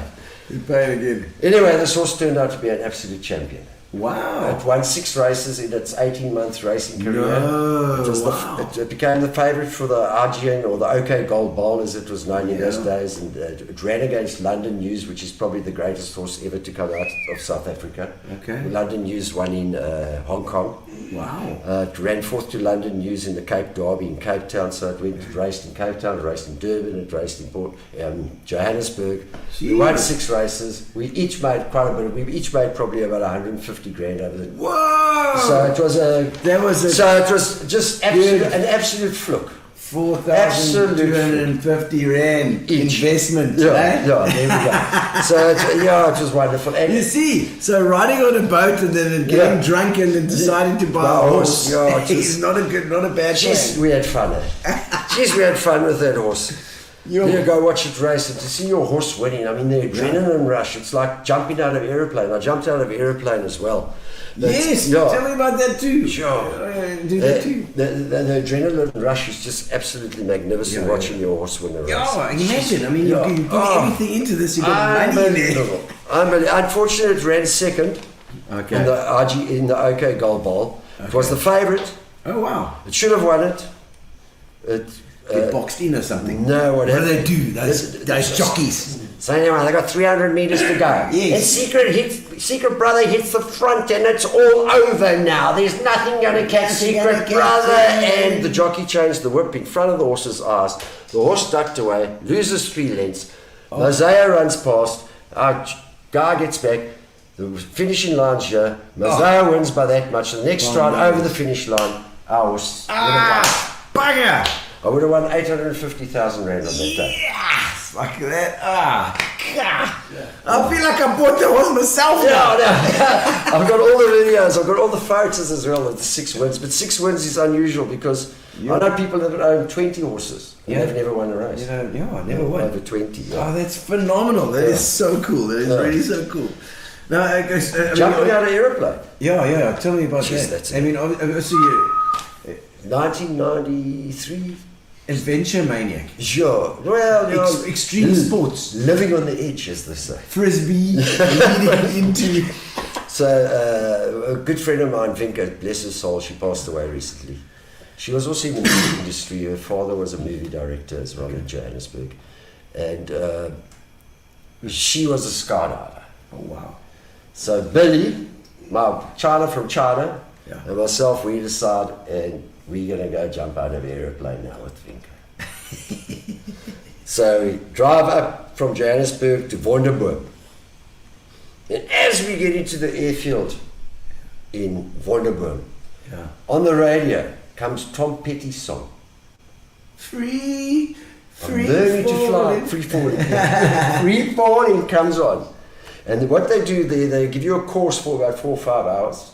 Yeah. And they tell you what to do when you jump out the plane. So what we do is we jump on a static line. So it's 4 or 5 hours of course, because Billy, his girlfriend, myself, and I can't remember the name, and Vinka was there obviously. She'd done about 50 jumps at that stage. That's crazy stuff. So it's like you feel like they give you this thing, and then this plane is Pilatus, it's got struts under the wings. Yeah. And when it lands, from other people having jumped, you've got to run after with your parachute on your back. You've got to run. The plane doesn't stop because it wastes too much gas, petrol. Okay. So you run jumping. So it's like like you're in the war in Vietnam. And you see those things the guys are running, jumping. Go. And they line us up. And Billy's girlfriend at that stage was a girl called Jet. Yeah.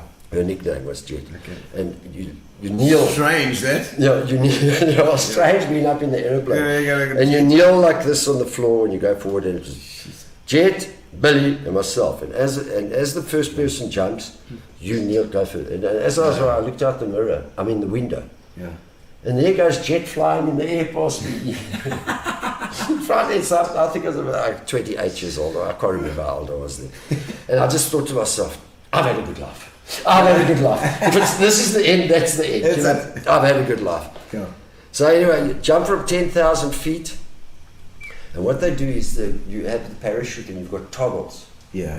And they teach you that when the parachute, some of the cells don't. You say toggles like pieces of rope. No, you hold and you steer. And you pull. Steer, yeah. Okay. So but first thing you've got to do is you've got to check that all the cells, there's like 32 cells or 16 cells, they're all open. So tubes. You jump out you get out the aeroplane and you put your hand as far as you can on the strut under the wing. Oh, okay, Under the wing, and then you grab that and you jump out and you put your other hand on the other strut.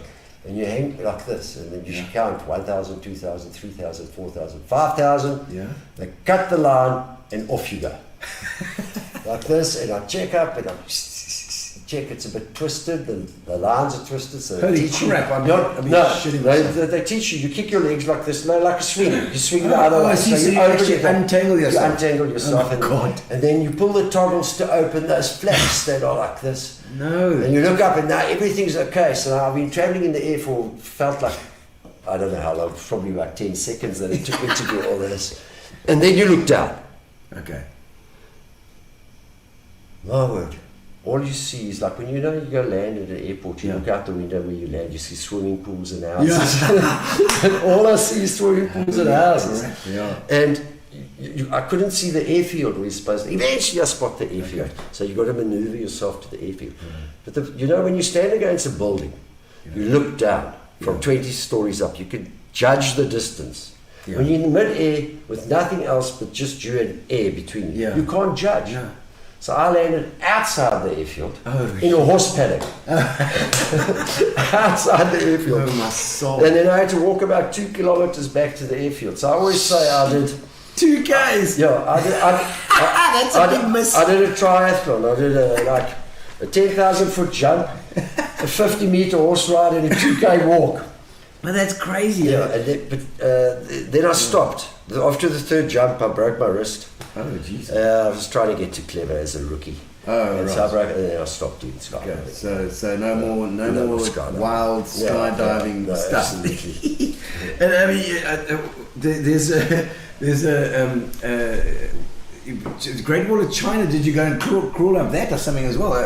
No, so yes. No. What happened is that When was that? we went out with the cricket sixes. Oh, okay.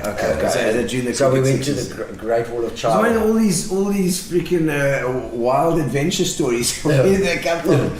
Okay, so the cricket sixes. Yeah, we went to play cricket sixes in China, and at Rasi and Luke Fairweather, rest in peace, my good friend. Okay. Pudding, one of our mates on the tour, Yeah. and we went and climbed the Great Wall of China. Magnificent thing. Magnificent. I would love to do that. I mean, I think the Great Wall of China must be about 5,500 kilometers, maybe more. So it's like Joburg to Cape Town and back 4 times, basically. It's amazing. That's how long it is. I mean, dynasties lived and died at the Yeah. Great Wall of China. It was, Yeah. but just to be able to have done that, what an awesome experience. But are you so you were a bit of a you didn't mind taking a chance. Now it's a different story. Now is it because of the children? Yeah, they're quite right. Yeah, and my wrist is quite not well, but I managed to play golf with it still. So that's the most dangerous sport I play these days. Is golf. Oh man! Well, I think we're coming to the end of our interview here, and I normally do questions for our guests, or asking kind of your most embarrassing moment, or your moment that something's gone completely wrong. And then your proudest moment as well. Okay. So Sure. what do you say? Most embarrassing moment. Yeah. Golden Takkie. Oh yeah? The disco. Yes. So, we're at the Golden Takkie, we have a jaw, we closed down, and then after that we went to some other nightclub that was open after ours. Yeah. We go, and then we all go to my mate Ricky Manners' flat, and we have a party. Now, I'm dressed. Golden Takkies, golden satin pants, cream satin shirt with mother of pearl buttons on it. Oh my God! Cream satin with mother of pearl. Yeah. That's night fever, baby. Yeah, there we go. So, and it's now. I've got to go open the bowling for warmer at about 10:30. Yeah. And I end up staying at Ricky's place on his sleeping bag because there was a massive party. And I wake up late at 9 o'clock in the morning. Oh.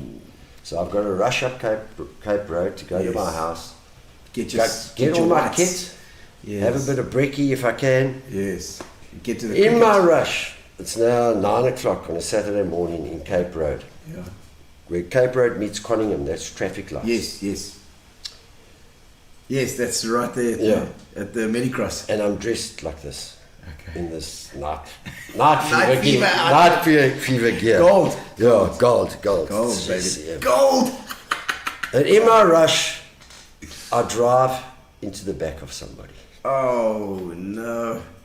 Oh, that just sucks. So I was embarrassed. Now, first of all, to drive into the back of someone, but now I've got to get out of my car in this gear in the middle of Cape Road, in this gear like this.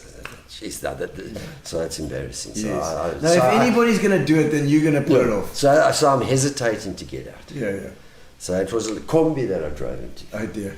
So that's into the engine at this the back. little guy, short guy, gets out of his combi, and I open my. In those days, you had wind-up windows. Yes, of course. Yeah. I open my window like this, and he walks up to me. He says, "I'm not happy." I said, "So which one are you?" No, your guy, you. I said, that's going to be a winner. I'll bet you he loves so which your one aren't you? So, but anyway, I don't think he understood what I was saying. But we cleared it, but it was I was really embarrassed because I thought, geez, I am stuck here. I'm supposed and to now you're talking cut to him as well. No, absolutely. Full of shit after a night out. No, absolutely. What was proudest moment?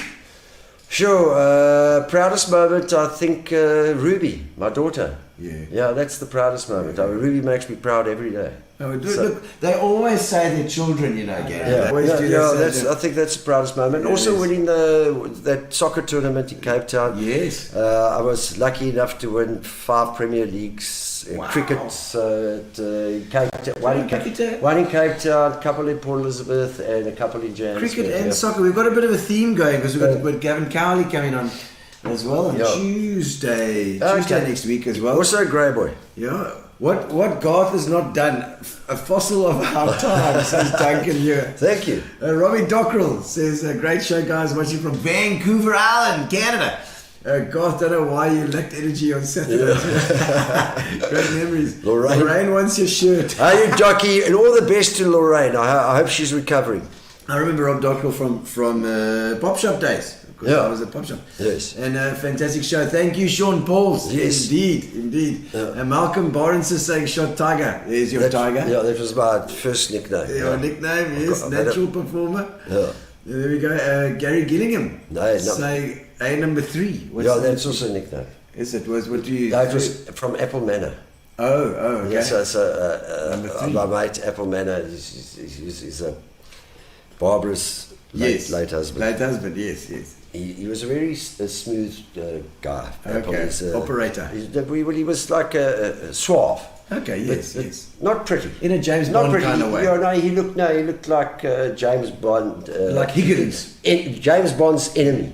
Like Dr. No. Yeah, the thuggish type. Jaws. And Apple one day in the change rooms after soccer, he stood there and he looked at himself in the mirror. He says, I'm not the best looking guy in the world, but I'm definitely in the top 3. So I stole that from Apple. Oh, excellent. Colleen saying how's it there as well. That's been the most relaxed, flowing, interesting. Thank you, Brendan Kelly, you legend. Thanks, Brendan. Ewan McRae, Ewan McRae. Ewan McRae's from England. He's Manchester. And Mancunian. We played cricket together. He's watching. Nice to see him on here. Yeah, and you know, PE is a small place.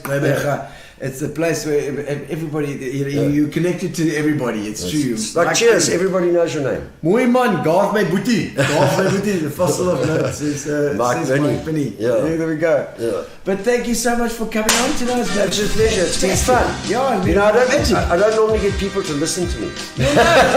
We didn't even get to the getting to know you questions because we spoke through the whole thing. It was fantastic. Right. Thank you so much for coming on. Pleasure, Gino. It's been lovely. I've enjoyed myself. And we're going to do the competition while we're sitting here as well. We've got all the people that are on at the moment can win a case of Fitch and Leeds. If you commented, you're going to win a case of Fitch and Leeds. Peter Leslie Barnes saying, how's it, Garthy? Let's hit it. And who's going to win tonight? These are all the people that have commented. We collected all the comments from all over. And hopefully we've got a wooden design. Talent, Mark, the guy that works at Websters Flooring and he lives a well-done talent. We'll organise you. What's his name? Talent, yeah. We'll organise Talent. He's got a case of Fitch and Leeds coming to you. Yeah, they're fantastic. But thank you so much. It's been absolutely wonderful. And next Tuesday is Gavin Cowley. We've got Gavin Cowley on. So thank you for joining us. Thank you to Fitch and Leeds. And thank you to Spa, our sponsors. And of course, Amelia, our internet. And Fat Cat. And Keith. Casey, thanks, buddy. Fat Cat's our caterers as well. And we'll see you on Tuesday. Laka, let's hit it. Cheers, guys. And we can do the little dance. Relax, sit down. Coming out of PE town. Drink, find a shot.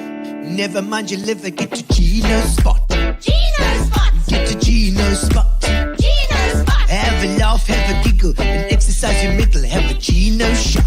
Gino shot. Get to Gino Spot. Gino Spot. Get to Gino Spot. Gino Spot. Have a laugh, have a giggle, and exercise your middle.